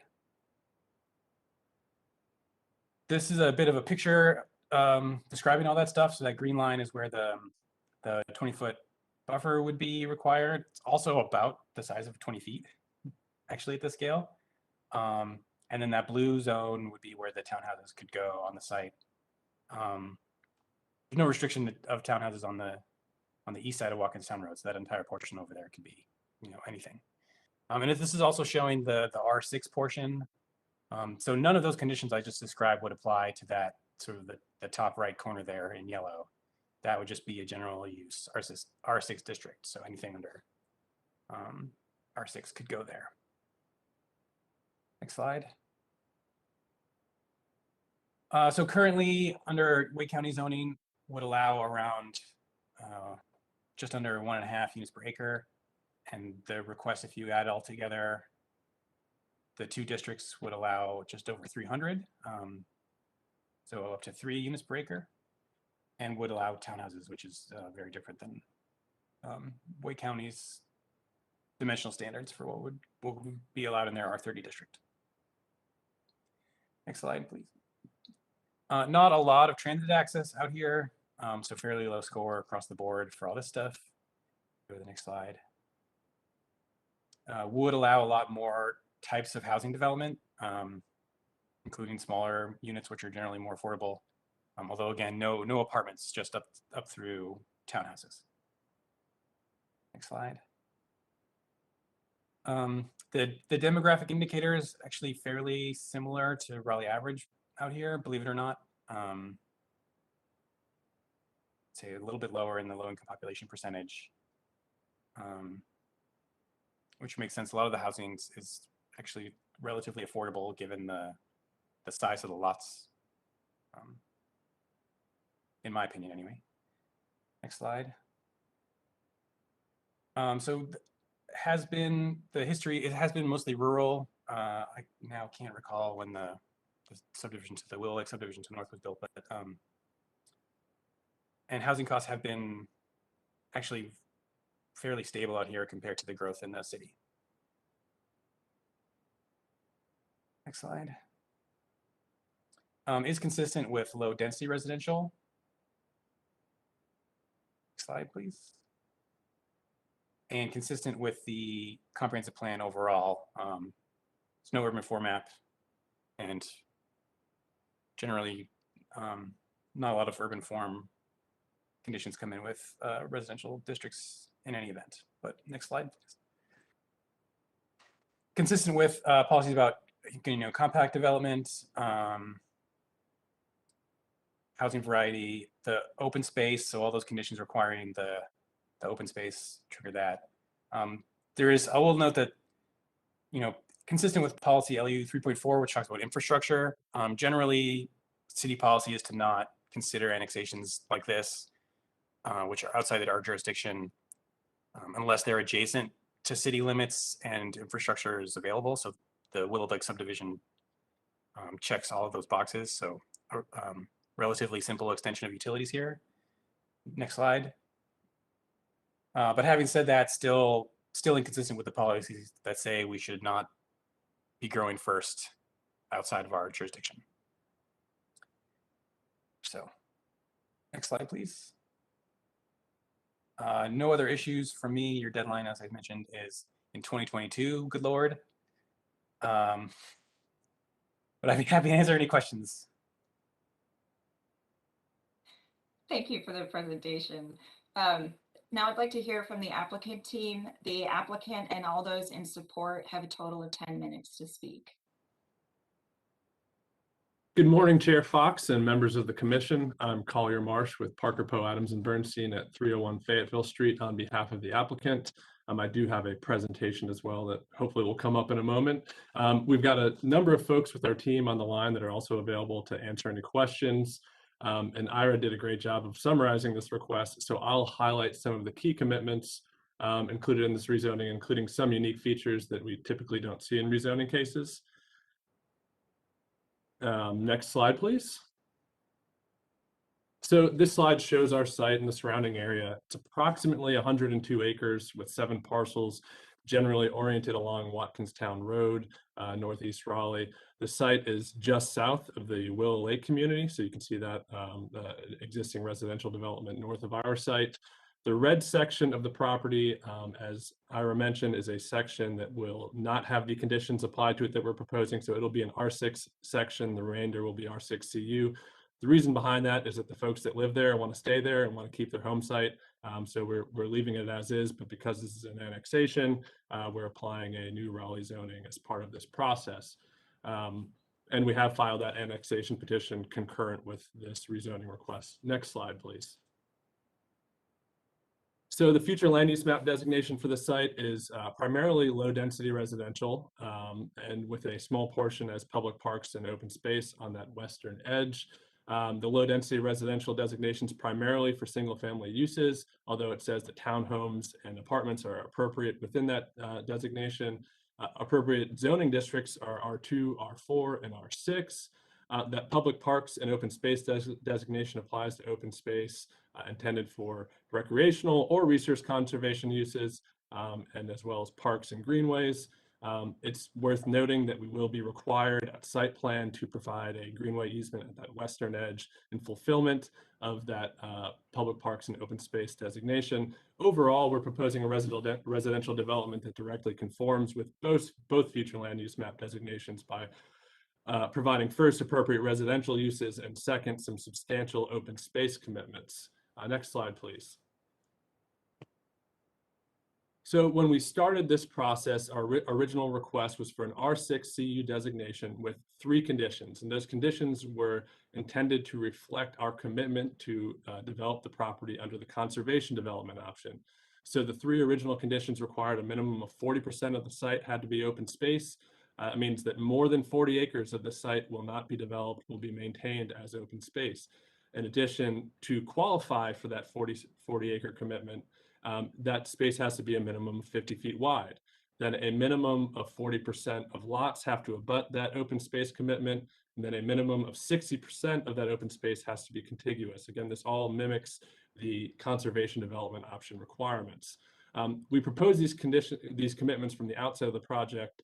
We've had extensive discussions with neighbors, especially in the Willow Lake community, including additional meetings beyond those that would otherwise be required in the rezoning process to respond to their feedback. So we've made substantial changes to our request based on the community's feedback, but ultimately we like the conservation development option. We think there's great benefit to maintaining 40 plus acres of open space at this site. So we've kept all of those original commitments and we focused our efforts to address additional neighborhood questions on how the developed area would be laid out. Next slide, please. So the result of all of our community engagement is the request that you see before you today. So in addition to keeping those three original conditions, we added 8 more, and those address feedback related to density, lot sizes, buffers, housing types, stormwater, and traffic. Next slide, please. So starting with density, through discussions with neighbors, we learned that even with the conservation development option, there was still concern about the residential density that would accompany this type of development. So to address those concerns, we've limited the maximum number of residential units to 280. Of those 280, a maximum of 190 can be single-family detached dwelling units. The chart on this slide shows a number of other densities to serve as a basis of comparison. So under the base R6 zoning, you could theoretically develop up to 612 units. R4 zoning, you could do 408. With our condition limiting units to 280 maximum units with our site size, that is equivalent to 2.75 units per acre. And then as another basis of comparison, that Willow Lake community to the north, a smaller site, but with 158 lots by my count using IMAPs, the result's approximately 2.65 units per acre. So our overall residential density is very similar to what you see already in that Willow Lake community. Next slide, please. We've also added conditions committing to larger lot sizes and concerns again, to address concerns again related to the lot sizes that would accompany a conservation development option. So for your reference, under the R6 conservation development option, the minimum single family lot size is 4,000 square feet. So we added 2 conditions to up our lot sizes. The first condition requires larger single family lot sizes throughout the entire development. So if the conservation development option is selected, and we have to clarify that because if we don't say that, then we're not exceeding code requirements. So if you are selecting the conservation development option, this condition increases the minimum lot size by 50% to 6,000 square feet. The second condition applies specifically to perimeter lots. And what that says is that, again, if the conservation development option is selected, the conventional development option lot requirements would still apply. So that means still a 6,000 square foot minimum lot size, but then there's some other more strict dimensional standards that apply, including width, depth, and setbacks. Next slide, please. Neighbors also raised concerns about buffers. So we added 3 conditions to provide enhanced buffers between our development and neighboring properties. First, as I just discussed, any perimeter lots have to meet the conventional development option dimensions. Second, we're committing to a minimum 18-foot wide and average of 20-foot wide vegetative buffer along that northern property line between our site and the Willow Lake community. This buffer has to have additional plantings, 4 shade trees, 3 understory trees, and 40 shrubs per 100 feet. The third buffer condition prohibits townhouses within 1,100 feet of Willow Lake community. And this condition applies specifically to the portion of the site west of Watkinstown Road. Next slide, please. We've added 2 conditions to address concerns on different housing types. So first is the condition referenced in the previous slide, which prohibits townhouses within 1,100 feet of that northern property line, again assuring that the single family section west of Watkinstown Road is closer to the existing single family neighborhood. Second is a prohibition of apartments. We heard concerns that apartments would not be compatible with the area and they will be prohibited in our rezoning. Next slide, please. Stormwater controls, these are straightforward. In addition to the 2- and 10-year storms, we're controlling to the 25-year storm. Next slide, please. We heard concerns that development of our site, because it has to stub to the existing stubs in the Willow Lake community, may result in increased traffic in Willow Lake. And so to address those concerns, we added a commitment to have 2 access points to Watkinstown Road from the western parcel of our site, again, assuring that folks go directly onto Watkinstown Road and do not burden or overburden streets to the north. Next slide, please. So this slide shows the cumulative impact of the conditions I just described, including the buffers to the north, larger lot areas, townhome offset, and access points. Keep in mind that there will also be a minimum of 40 acres of open space preserved on the site. Next slide, please. So this request is consistent with a number of comprehensive plan policies, including those related to open space, large site development, and zoning for housing. As the staff report noted, the request is consistent with the future land use map. It's compatible with the surrounding area and consistent with the comprehensive plan. Most significantly, as far as we know, this is the only development of this scale that's committing to the conservation development option, especially at the rezoning stage. We think this project sets a great precedent and will provide great benefits to the surrounding area. So we respectfully request your recommendation of approval, and we are happy to answer any questions.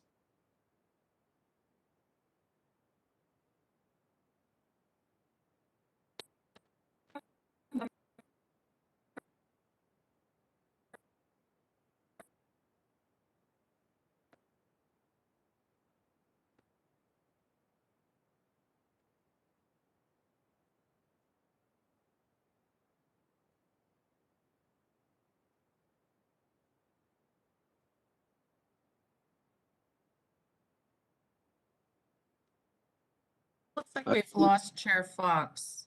Okay.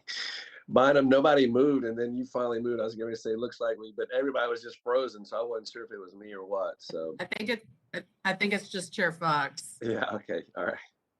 Yeah. I think that's right as well. I'm going to try to get in touch with her if we want to take a few minute break. Yeah. That would be appropriate because we've lost our quorum.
I was asking the moderator if we had any members of the public who've signed up to speak on this item.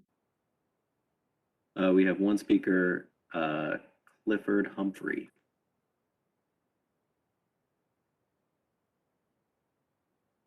Please go ahead. Yes, Mr. hello. Humphrey. Can you hear me? Yes, sir, we can. Okay, is it possible to turn my camera on or no? I guess that's not important. We don't generally have cameras for the speakers, but we can hear you just fine if you'd like to go ahead. No problem, no problem. Yep, just wanted to make it as a human of a connection as possible. Good morning and thank you for the opportunity to speak to you. I've got my timer going. I'm going to try and keep my comments brief.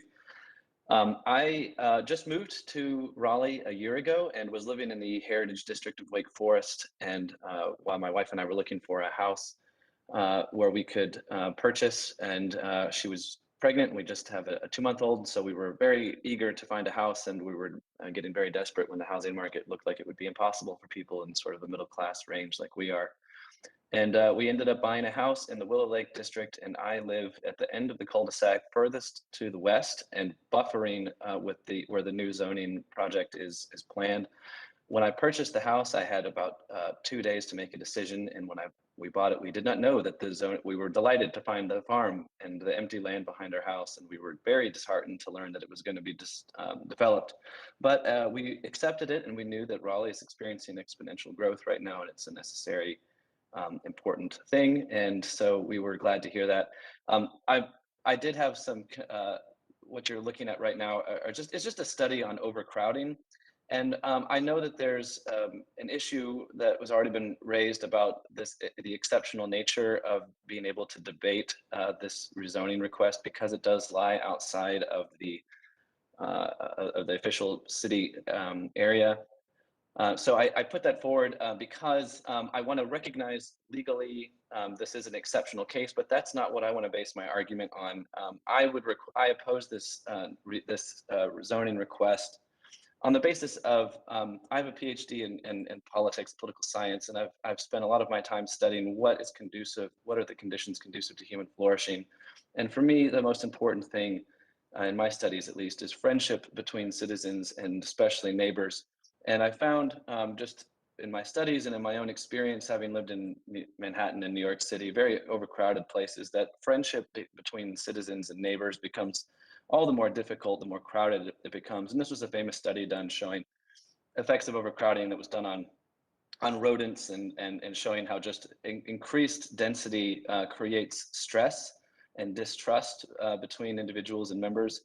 And so as I looked at the zoning request and saw the plan to have 140 units, it seemed to me to be a reasonable expansion of the city and growth that is in accord with what's necessary.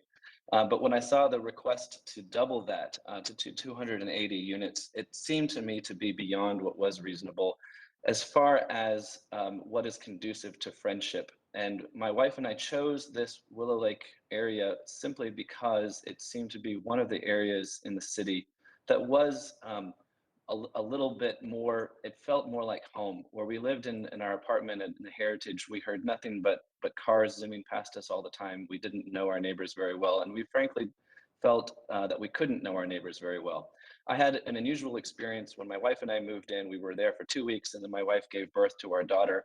2 days after we brought her home, the pipes broke in my house. My next door neighbor, Terry, who I didn't know from anyone, spent the next 2 days helping me with my pipes, and we built this very odd friendship. But to me, it was just a perfect human example of what is possible when neighbors are able to trust each other and help each other. And it seems an odd thing to think that when you increase the density of a population, that distrust grows and it's harder to be friends with your neighbors. And yet I'm appealing to your goodwill and your experience as other humans to know what I'm talking about, that when you have an increase in density beyond a certain point, which is very hard to know, and it requires prudence and using calculation of a lot of different circumstances, that those conditions are less conducive to friendship between neighbors. So I'm going to end my comments there and just again appealing to your goodwill and your sense as fellow human beings to know what I'm talking about when in regard to friendship between neighbors and citizens. And I know that you're having to balance the needs of the city to grow. And I know that you also have to balance that with the concerns for maintaining good life and goodwill between citizens and neighbors. So I'll end my comments there. Thank you again so very much for letting me speak. Thank you for your comments, sir. Were there any additional members of the public signed up to speak on this item? That's all we have. Okay. Next, I'd like to allow for questions and comments from commissioners. Do any members have any questions or comments? Commissioner Bennett? Thank you. I just had one question. I'm generally fine with this, but there was a note about an inconsistency because the area is in a special study area. A special study will need to be completed prior to zoning and development of the property. This site is within a special study area corresponding to the city's short and long-range utility service areas. No land use study is currently planned or funded. Can someone with staff explain what that is and if some sort of study needs to be completed before the rezoning? Yes, ma'am. This is Ira Mabel. There are a couple of places on our future land use map called out as special studies or areas that we should be doing land use planning for one reason or another. I think it might come to recent memory. It's pretty common on quarries, for example, that will be very different once they're no longer quarries. But there are two pretty large ones also on the map. One is in the southeast of Wake County, called currently, if you're following along with the Southeast Special Area Study, is basically corresponding to that. So did call the future land use map to call for a small area plan, basically, which city staff has been conducting for the past, I want to say, 2 years. And so this is similar to that, saying that we should do a special study. Really, those two big ones in the southeast and the northeast are the two portions of the county where the city is expecting to serve utilities in the very, very long term. So, we serve utilities, we have utility service in the corporate limits and also in our extraterritorial jurisdiction. And there are these two areas of the counties where we're expected in the farther future to also have utilities. So the future land use map is saying that we should study those areas before we get there. I would say in this case, there is, a subdivision in corporate limits directly adjacent with utility stubs on the stub streets. So, I think whether or not we can adequately provide service here is not really a question. We also had, the annexation process requires some review from staff who do that analysis for us, and they agreed that extension here is not really that difficult. So the future land use map, is what it is, low density residential, with the suggestion that we go under a more intense planning process in anticipation of increased development pressure out here eventually. I can't speak to if there's desire or funding in that to have that in our business plan like there was for CESA. I don't know if maybe Travis or Bynum have new news for that. As far as I know, there's not. But basically suggesting that a similar process should happen here at some point. Sure, and I'm happy to follow up and put a fine point on the comments. I think Ira's right on. When we drew the land use map back in 2009, there were areas on the map within our corporate limits or within our extraterritorial jurisdiction or within our urban service areas where we knew we would need a higher level of specific planning, but we're not yet at the point to do so with the entirety of the future land use map. So we called them out as special study areas. Ira correctly notes a majority of them are things like rock quarries or fairly large industrial sites. There's one up in the northeast portion of the city, if memory serves.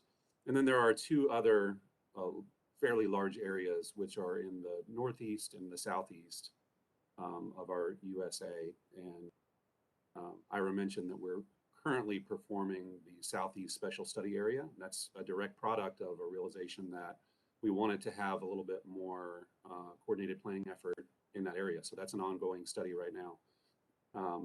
Ira mentioned, not sure if the budget contains an allowance for area planning in this area, or if there's a desire or will. I'll just say, there's always a desire or will for us to do additional area planning.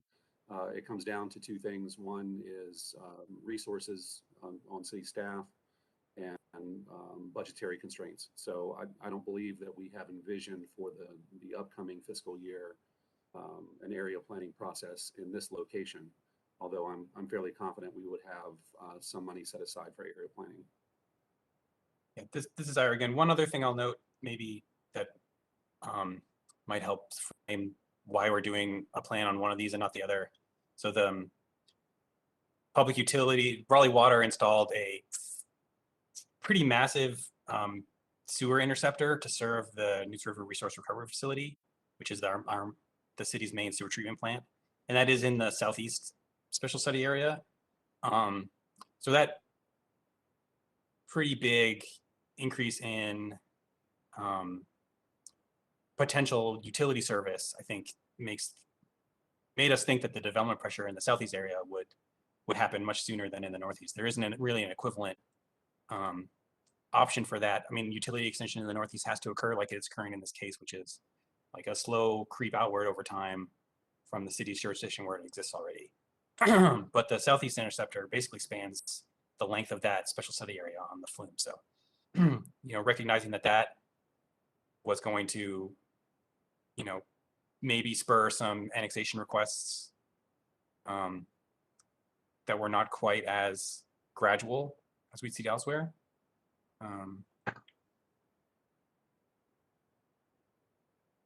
Okay, thank you. Thank you Sure. both.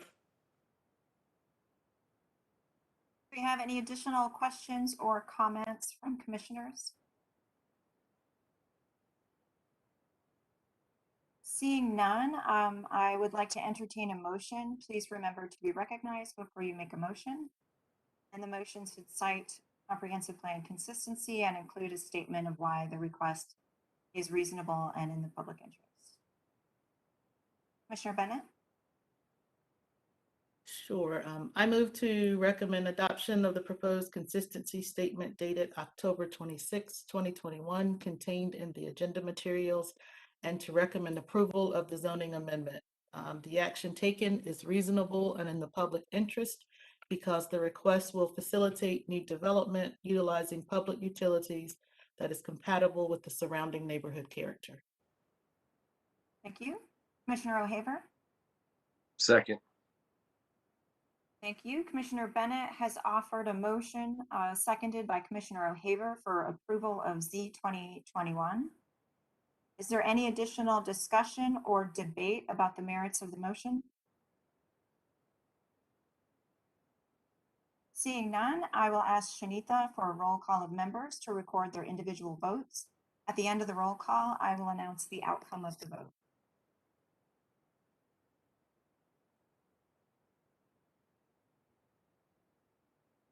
Commissioner Bennett, how do you vote? Aye. Commissioner Dartell, Aye. Chair Fox, Aye. Commissioner Lampman, Aye. Commissioner O'Haver, Aye. Commissioner Raines. Aye. The motion passes unanimously. Before I move on to case number Z4921, I'm going to acknowledge that we will lose a quorum at noon. So we will likely not get to the last 3 items in new business. I'm going to move forward at this point with case number Z4921 unless there is any objection from the commission. Okay. Seeing none, Case number Z4921 is a request to rezone over 209 acres on Kyle Drive and Buffalo Road from a mix of uses, many with a partial special highway overlay District 1 as noted in the backup materials, to CX3 conditional use with special highway overlay District 1 on part, and residential mixed use 4 conditional use with special highway District overlay 1 on part, and residential 10 conditional use. This item has not been previously discussed, so we can start with a staff presentation from John Anagnos. Thank you, Chair Fox. This is a large site, over 200 acres between Buffalo Road and I-540. It extends west from the Neuse River towards Lewisburg Road. You can see that the map does a little bit better job of explaining the existing zoning than the written out zoning districts. Next slide, please. So we can see that a little closer here. And so this area was rezoned initially in 1992 as what was intended to be a golf course community called River Chase. Again, then in the 2000s, the mid-2000s, portion of it was rezoned again to remove the golf course requirement, but to provide a similar combination of residential and commercial development. And so that's basically what you're seeing here. And when we see the future land use map, we'll also see that the future land use map that was adopted in 2009 as part of the 2030 comprehensive plan was based on that zoning that was already in place at that time.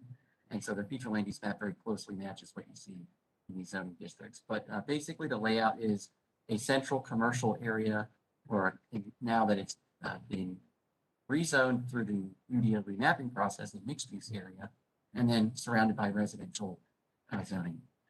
I will also note that the existing zoning conditions do put limits on the height and number of units in most of these districts, and also require fairly extensive buffers between the this rezoning site and the adjacent residential developments.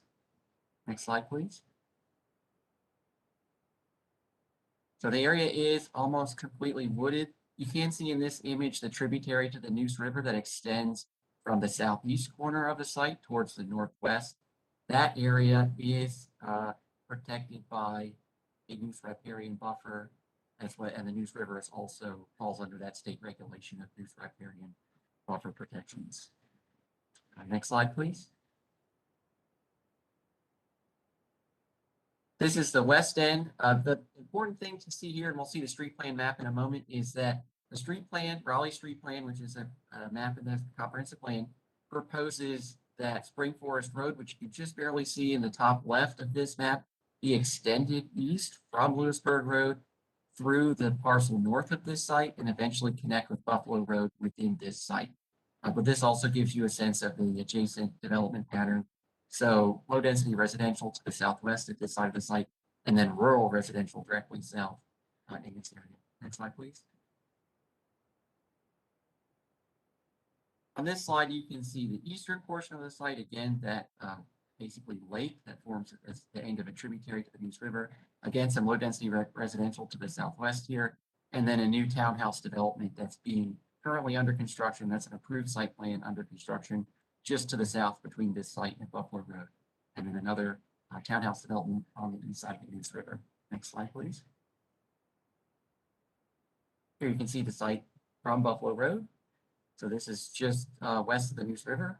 Here it's just at the river. You can see the Greenway Trail. We can go back to that next slide. You can see that Greenway Trail parallel to the Neuse River. And that Greenway connects this site with the Buffalo Road Athletic Complex to the south, as well as to the north, the Riverbend Park in the 5401 North development. Next slide, please. So here you can see the street plan. Again, Spring Forest Road being extended to the east.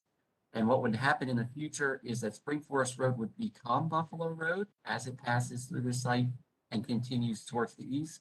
And then Buffalo Road, as it approaches this site from the southwest, would turn northward and continue across what will then be Spring Forest Road and meet Perry Creek Road, which will be extended south from the 541 North development.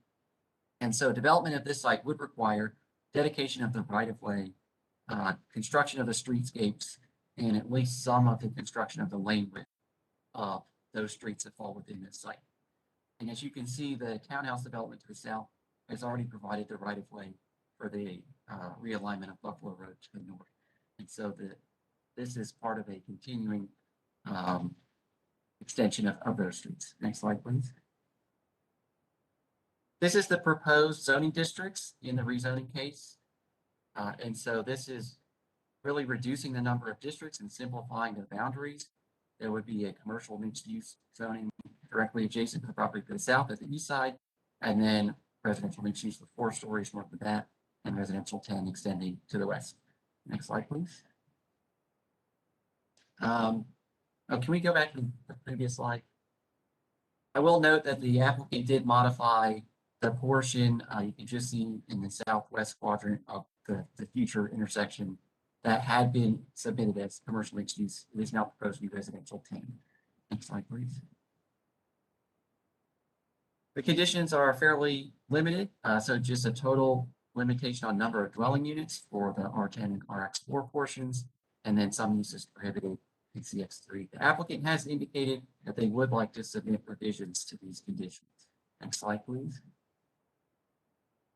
In terms of the overall development, because of those numeric caps on total number of dwelling units, the total amount of residential development possible on the site is reduced by around 60%.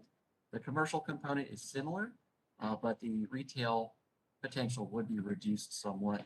I will note that the existing zoning conditions require a minimum amount of retail and office space to be developed before the entire site could be fully developed. And that is a minimum of 80,000 square feet of retail and a minimum of 100,000 square feet of office space. So without those conditions, there is not a guarantee that there would be a commercial component, as that CX area could be developed fully as apartments or townhouses. Next slide, please. So this area does not have transit service. There are virtually no destinations in walking distance, save for the gas station immediately to the east on Buffalo Road. There is the Greenway Trail, which connects to 2 parks, and those are, in terms of bicycling distance, fairly close by. And yeah, again, not many destinations near there. Next slide, please. This is reducing the potential amount of housing on the site, but it would allow all of the housing types, residential housing types. Next slide, please. This area does show a somewhat greater demographic vulnerability, you might say, in relation to Raleigh as a whole, and would potentially benefit from a variety of housing types. It is worth noting that the existing zoning allows a variety of housing types and a greater amount of housing than the proposed zoning. Next slide, please. And the site is, my knowledge, has never been developed. Next slide. The future land use map here, as I mentioned at the beginning, does reflect the existing zoning. And so when it comes to a large site like this, the way that I, as a case planner, think about the future land use map is holistically to ask the question, is the request providing a similar combination of uses compared to what the future land use map recommends, but having some openness to geographic rearrangement of where exactly those uses go. And so my evaluation was that that is the case, that the combination of uses is similar to what's recommended, but they are being moved around a little bit. Next slide, please.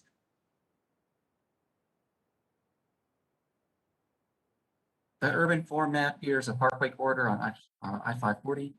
And so the retention of the special highway overlay district is compliant with those recommendations by requiring a vegetated area along the highway. Next slide, please. So this case is consistent overall with the comprehensive plan due to the consistency with the future land use map and the urban form map. And that's what we'll see on the next slide with the policy consistency. I will also note the conditions by reducing the total number of dwelling units possible, reduce the infrastructure demand that could come from this site. And so that is increasing the consistency. Next slide, please.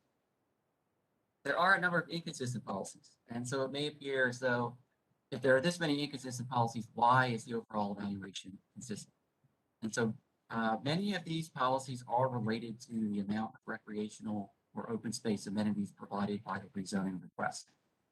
It is difficult to place a lot of emphasis on that policy inconsistency, considering that the rezoning is reducing the total amount of development by about half. It's hard to say that the applicant should be providing additional amenities when there's approved zoning on the site that does not provide those amenities and would allow about double the development. But those are relevant policies. And next slide, please. Oh, I do want to make one more note about the inconsistent policies. The southern boundary of the site, just west of the Neuse River, abuts that townhouse development that's under development. And so because that townhouse development is zoned office mixed use, a mixed use district does not trigger the neighborhood transition requirements that a residential district would, even though it's built with residential use. And so where this site is proposing commercial mixed use zoning adjacent to that office mixed use zoning, there would not be required protective yards or building setbacks. And so basically a commercial building or parking area could be almost abutting that property boundary with the new townhouse development in that CS area. So that leads to the buffering inconsistency there. And that concludes the presentation. Your deadline is December the 25th. And as I mentioned, the applicant has indicated they'd like to amend the conditions. Thank you, Mr. Anagnost. Next, I'd like to hear from the applicant team. The applicant and all those in support have a total of 10 minutes to speak. Morning again, Madam Chair. Michael Birch with Longleaf Law Partners. And actually, from a presentation standpoint, if we could go back to staff's presentation and just go to the slide that has the zoning districts, the proposed zoning districts, I think that'll be easiest to speak off of.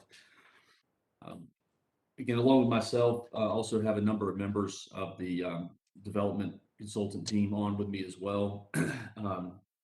But just want to hit a few highlights as we're getting the that slide back up. So the purpose of the rezoning is primarily to clean up a lot of the split zoning that is across these 200 plus acres, as well as the many varying zoning conditions, both from 1992 and from 2007. Many of those conditions have been superseded by the UDO, superseded by new environmental regulations, or are conditions that are actually prohibited by the UDO now. And so since we were going to go through this process, we wanted to clean up as much of that as possible, and also to kind of clean up the zoning district boundaries as well, to bring those more in line with anticipated development and compatibility with adjoining development. So I do want to note, as a reduction or as a result of, now going to an R10 district, primarily for that, call it 100 or so acres west of the future Spring Forest Road extension. And by adding conditions that limit density, we are reducing the potential traffic impact of the development of these properties. If you go back to the 2007 and 1991 cases, those allow for very intense development. As you all know from many of the cases that have been out here in the Buffalo Road area, traffic is a concern. And so since we were going through this process, we wanted to, again, kind of do what we can to assuage those concerns by limiting the trip generation potential from this development, while at the same time recognizing that these properties play a very important and crucial role to alleviating some of the traffic concerns in this area by facilitating the extension of the Buffalo Spring Forest corridor, as well as the, call it kind of Buffalo Perry Creek Road connection up to 5401 North on the north side of 540, and of course to the south utilizing that right of way that was recently dedicated by the townhomes. So while we think traffic has been a concern in this area, we think this project is addressing that in two big ways, by limiting some of the intensity, as well as having to dedicate and construct the roads shown here, as well as making connections to some of the adjoining neighborhoods to improve block perimeter, improve connectivity, which will increase the kind of points of access to and from the site that will also disperse traffic flow. I also want to note that the property to the north of us, where that also bears large responsibility for extending Spring Forest Road, recently went through a sketch plan review. So there is some movement on that site as well, that would help accomplish that future connection. Also want to address comment from Mr. Andy Nuss about the kind of minimum commercial. Those minimums were put into the case prior to, even that 2007 rezoning was prior to the entitlement of the 5401 North project, which is the very large mixed-use project that is very much underway on the north side of 540, east side of Lewisburg Road. That development has, at least from an entitlement standpoint, a very large commercial, retail and office component to it. And so a lot of the kind of demand for those uses that may be in this area very much kind of be absorbed by that development to the north. And so we are proposing to get rid of those minimum amounts while at the same time preserving the ability to have a mix of uses even as part of this development here. Finally, I want to touch on one of the comments and policy notes about buffers to the south.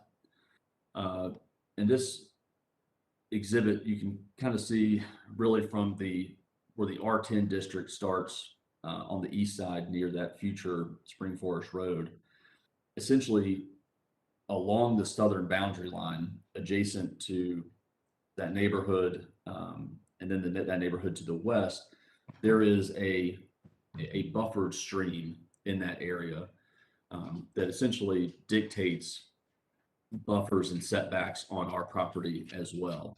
And so there will be, because of those riparian buffers, just kind of natural features that impose and force those setbacks that kind of separate development of this property from the existing single family homes, particularly to our south. So even though, we're going to an R10 district, we're preserving the same uses that were allowed under the current zone, under the existing zoning, but want to recognize that the buffers are essentially imposed by the stream buffers along that area. So, and also want to acknowledge, part of this development is adjacent to the Neuse River. Will be required to dedicate easements to the extent they are already not at their maximum along in that area. We are looking at opportunities to connect as part of the kind of site planning subdivision process. But again, there is a significant amount of kind of topography and floodplain area along this kind of western edge of the Neuse River. So not in a position at this time to kind of commit to a particular location or amount of connectivity to the Greenway Trail there. So again, we're consistent with the future land use map. We're maintaining the CHOD overlay over a portion of the property adjacent to 540. We are cleaning up old zoning conditions, and development of this property will facilitate those much needed traffic improvements, transportation improvements to help alleviate the existing problems in the area. So happy to address any questions or comments that the commission may have. Thank you for your presentation. First, I want to check if there are any members of the public who have signed up to speak on this item. I have none on this item. Okay. So let's move forward for questions and comments from commissioners. Do any members have any questions or comments? Commissioner Lampman? So I'm generally excited about what this is kind of putting together based on the activity that I've seen historically or in the recent history for Buffalo Road. I think that it's smart planning in a lot of ways. One of the things, though, that I think I'm just really understanding here is that there's no real planned development per se, that this is just kind of cleaning up zoning, that we don't actually have any developers that, you know, are essentially ready to go with plans to submit to the city. Is that correct?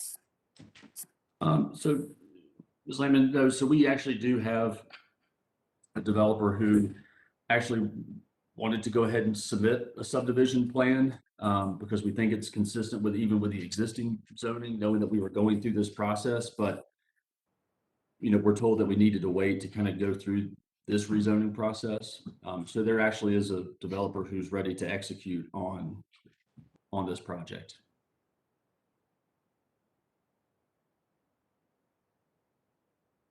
Commissioner Bennett? Thank you. I had a question about consistency, but I think listening to the two presentations that was answered. Question for staff. The staff report says, as a whole, the proposed zoning district presents significant potential impacts for adjacent areas and are not compatible. Would those, recognizing that this is actually a down zoning, would those significantly potential impacts exist under the current zoning anyway? Or are there new impacts that this would cause? I think the rezoning request would largely create those impacts because the existing zoning has the transition of zoning districts that are proposed, as well as the required protective yards around the perimeter of the site. So yeah, the proposal of the CX zoning along in the southeast area of the site adjacent to the office mixed-use zoning with the townhouse development, that is a new condition that would be created of allowing higher intensity commercial uses directly adjacent to that neighborhood. And then the proximity of different housing types to the rural residential, that's not a major incompatibility, but it is something of a stark transition there. And, you know, being as a residential 10 zoning wouldn't have a neighborhood transition requirement, so it could potentially be apartments pretty close to those properties. And then also the Neuse River area. So yeah, I think there are some issues around the edges where it's just not well defined how the new development would transition to existing development in the river. So Mr. Birch, is the applicant willing to, I know you said you wanted to have some time to explore more conditions. Are you willing to look at conditions that would address some of those potential impacts and incompatibilities?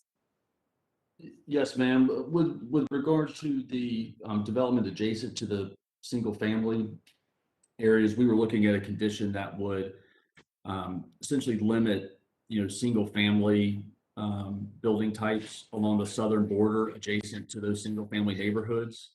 I do want to note that the current zoning allows for a variety of housing types, you know, single family towns and even condominiums. And it does require a buffer, but again, those are taken up by the Neuse riparian buffer. But yes, I think we're able to address that. We will also look at the that transition that was created, you know, really by the developer of the other OX3 portion for townhomes adjacent to what is now, you know, office mixed use for 5 stories. So you could have currently today a 5-story building adjacent to that townhome area. But yes, we're able to look at those transition areas. Okay, good. Thank you. One follow-up question for the applicant. Have you considered providing additional stormwater quality controls?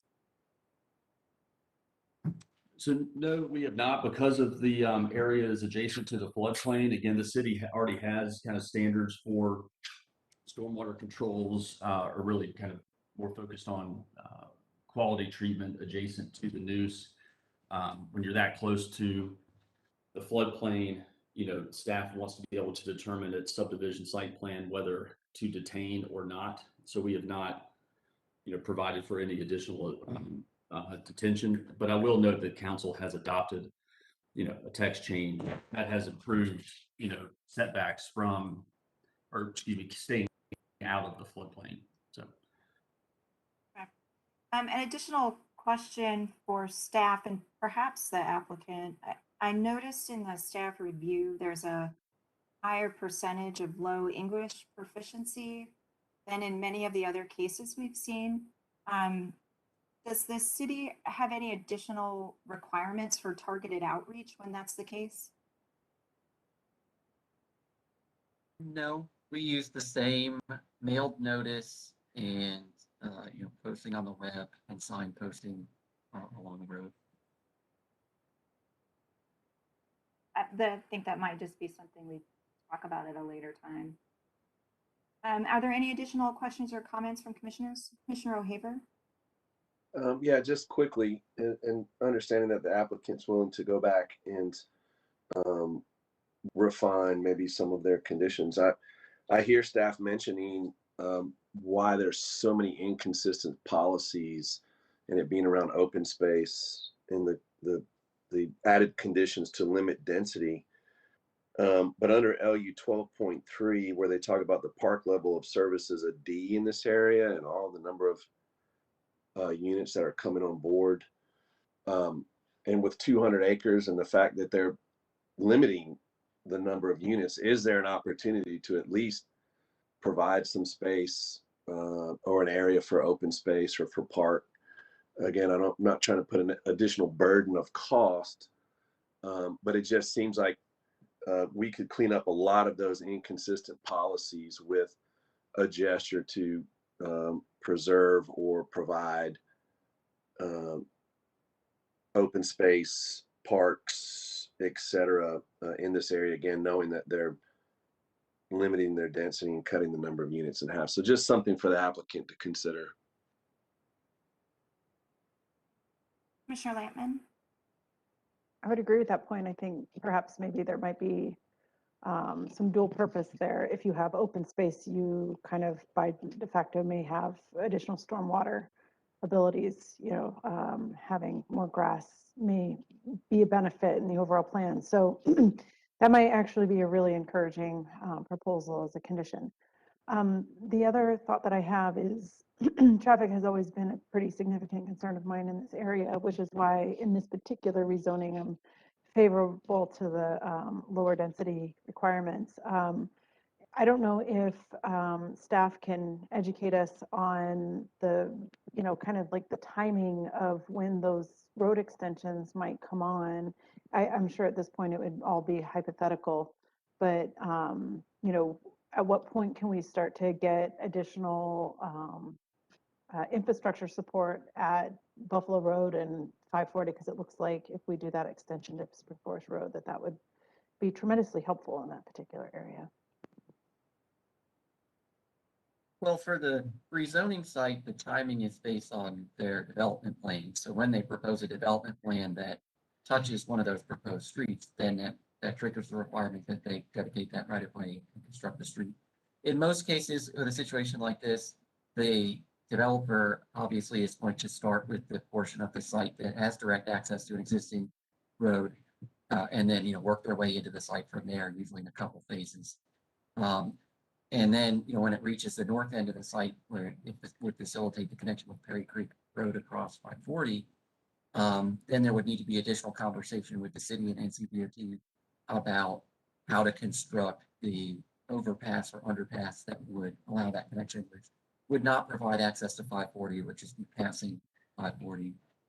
But yeah, I believe there is transportation fees that have been set aside for projects like that. So there are dedicated funds, but it does require that there be, the planning from NCDOT of how that actually takes place. And then, like Michael said, there is the other site that may or may not have a development plan that would continue the extension of Spring Forest Road. And so that is dependent on separate property from this rezoning case. I do think build out of this site would add to the case for improvement to the Buffalo Road 540 interchange and widening of Buffalo Road in areas nearby. Yeah, that certainly would increase the score on those funding mechanisms. So yeah, I think it's going to be incremental, is my prediction. And the applicant might have additional information they'd like to provide. Do you have a follow-up question, Commissioner Lampman? Thanks, you saw that in this little. Would there be any opportunity for another on-off ramp at 540, perchance? My understanding is that that is not in the plans. That could be something. I know that City Council is interested in transportation planning in this area, so that might be a separate topic for Planning Commission to communicate something to the council with regard to that. But yeah, as far as I know right now, that is not a goal for NCDOT. That might be an encouraging factor in terms of alleviating the extreme high density that we're kind of seeing in this area as we're growing out, and alleviating some of the harsh traffic conditions that are on Buffalo Road. I would just encourage that conversation. Commissioner Bennett? Yes, Chair Fox, I just want to tag on to what you mentioned earlier about the higher percentage of limited English proficient communities in this area. I understand the city doesn't have a standard for when to do targeted outreach, but, and I understand that we'll talk about it later, but we have a 200-acre rezoning going on now in this area. So I would just like to encourage the applicant to maybe look at making sure you're reaching those communities with the information about this rezoning. I know we can't require it, but just in the spirit of community engagement, I'd like to encourage you to try to do your best to reach those communities so they're aware and have an opportunity to comment and ask questions. Would the applicant like to respond? Thank you for those comments, just generally speaking about outreach. And so we will kind of talk internally about what options maybe have, and we'll talk with staff as well as we kind of move forward through the process. So yeah, thank you. Yeah, I appreciate that, Mr. Birch. So it sounds like we're going to defer this case to allow the applicant to craft additional conditions related to some of the impacts and incompatibility that were noted in the staff report and during our discussion, specifically related to transitions and providing additional open space, which may also address some of the stormwater concerns. Are there any additional comments that we would have for the applicant before we move on? Commissioner Rains? Thanks, Chair Fox. It may have already been discussed, but are there any considerations for use limitations? I think along the southern border was kind of one of the concerns from the staff report, including bars, restaurants, places that have loud activity against residential areas. I guess that's a question for the applicant. Is that something that's being considered as part of the revision? Well, yeah, we have not heard that comment before, but that's something we'll take into account kind of as we consider, transition standards. Use will be part of that consideration. Yeah. Thank you. All right, with that, we're going to defer this case to allow the applicant additional time. What I'm going to do, because we're going to lose a quorum in 9 minutes, is defer items on new business, item F.4, F.5, and F.6, and just move ahead with the approval of the minutes. The minutes are available in the backup material. Does anyone want to make a motion to approve the minutes? Commissioner Bennett? I moved that we approve the minutes of the October 12th, 2021 Virtual Planning Commission meeting. Thank you. And do we have a second? Okay, Commissioner Rains? Second. And I can do a show of hands. All those in favor of approving the minutes from October 12th virtual meeting? Any opposed? The motion passes unanimously. Madam Chair, this is Michael Burks, just on that last case. I just want to make clear, we're asking for a deferral for 2 weeks. I just wanted to make sure that we were going to a date certain so that there wasn't any confusion, but we'd like to come back on November 9th, and that'll give us sufficient time to submit revised conditions. Okay, yes. Going to move on. Do any commission members have any reports? Commissioner Bennett? Not a real report. I just wanted to thank staff. I saw the responses to the issues that I had raised in the backup. And so I just wanted to thank you for taking the time to provide those responses. I appreciate it. Thank you. And I'll speak on behalf of some of the members who are not here, noting that we have a committee of the whole meeting this Thursday, October 28th at 4 p.m. Are there any additional comments or reports from commission members? No? Mr. York? Echoing Michael Birch's comment, I just wanted to confirm, is the plan for the 3 remaining cases that are being deferred for loss of a quorum to be a 2-week deferral? Yes, sir. Thank you.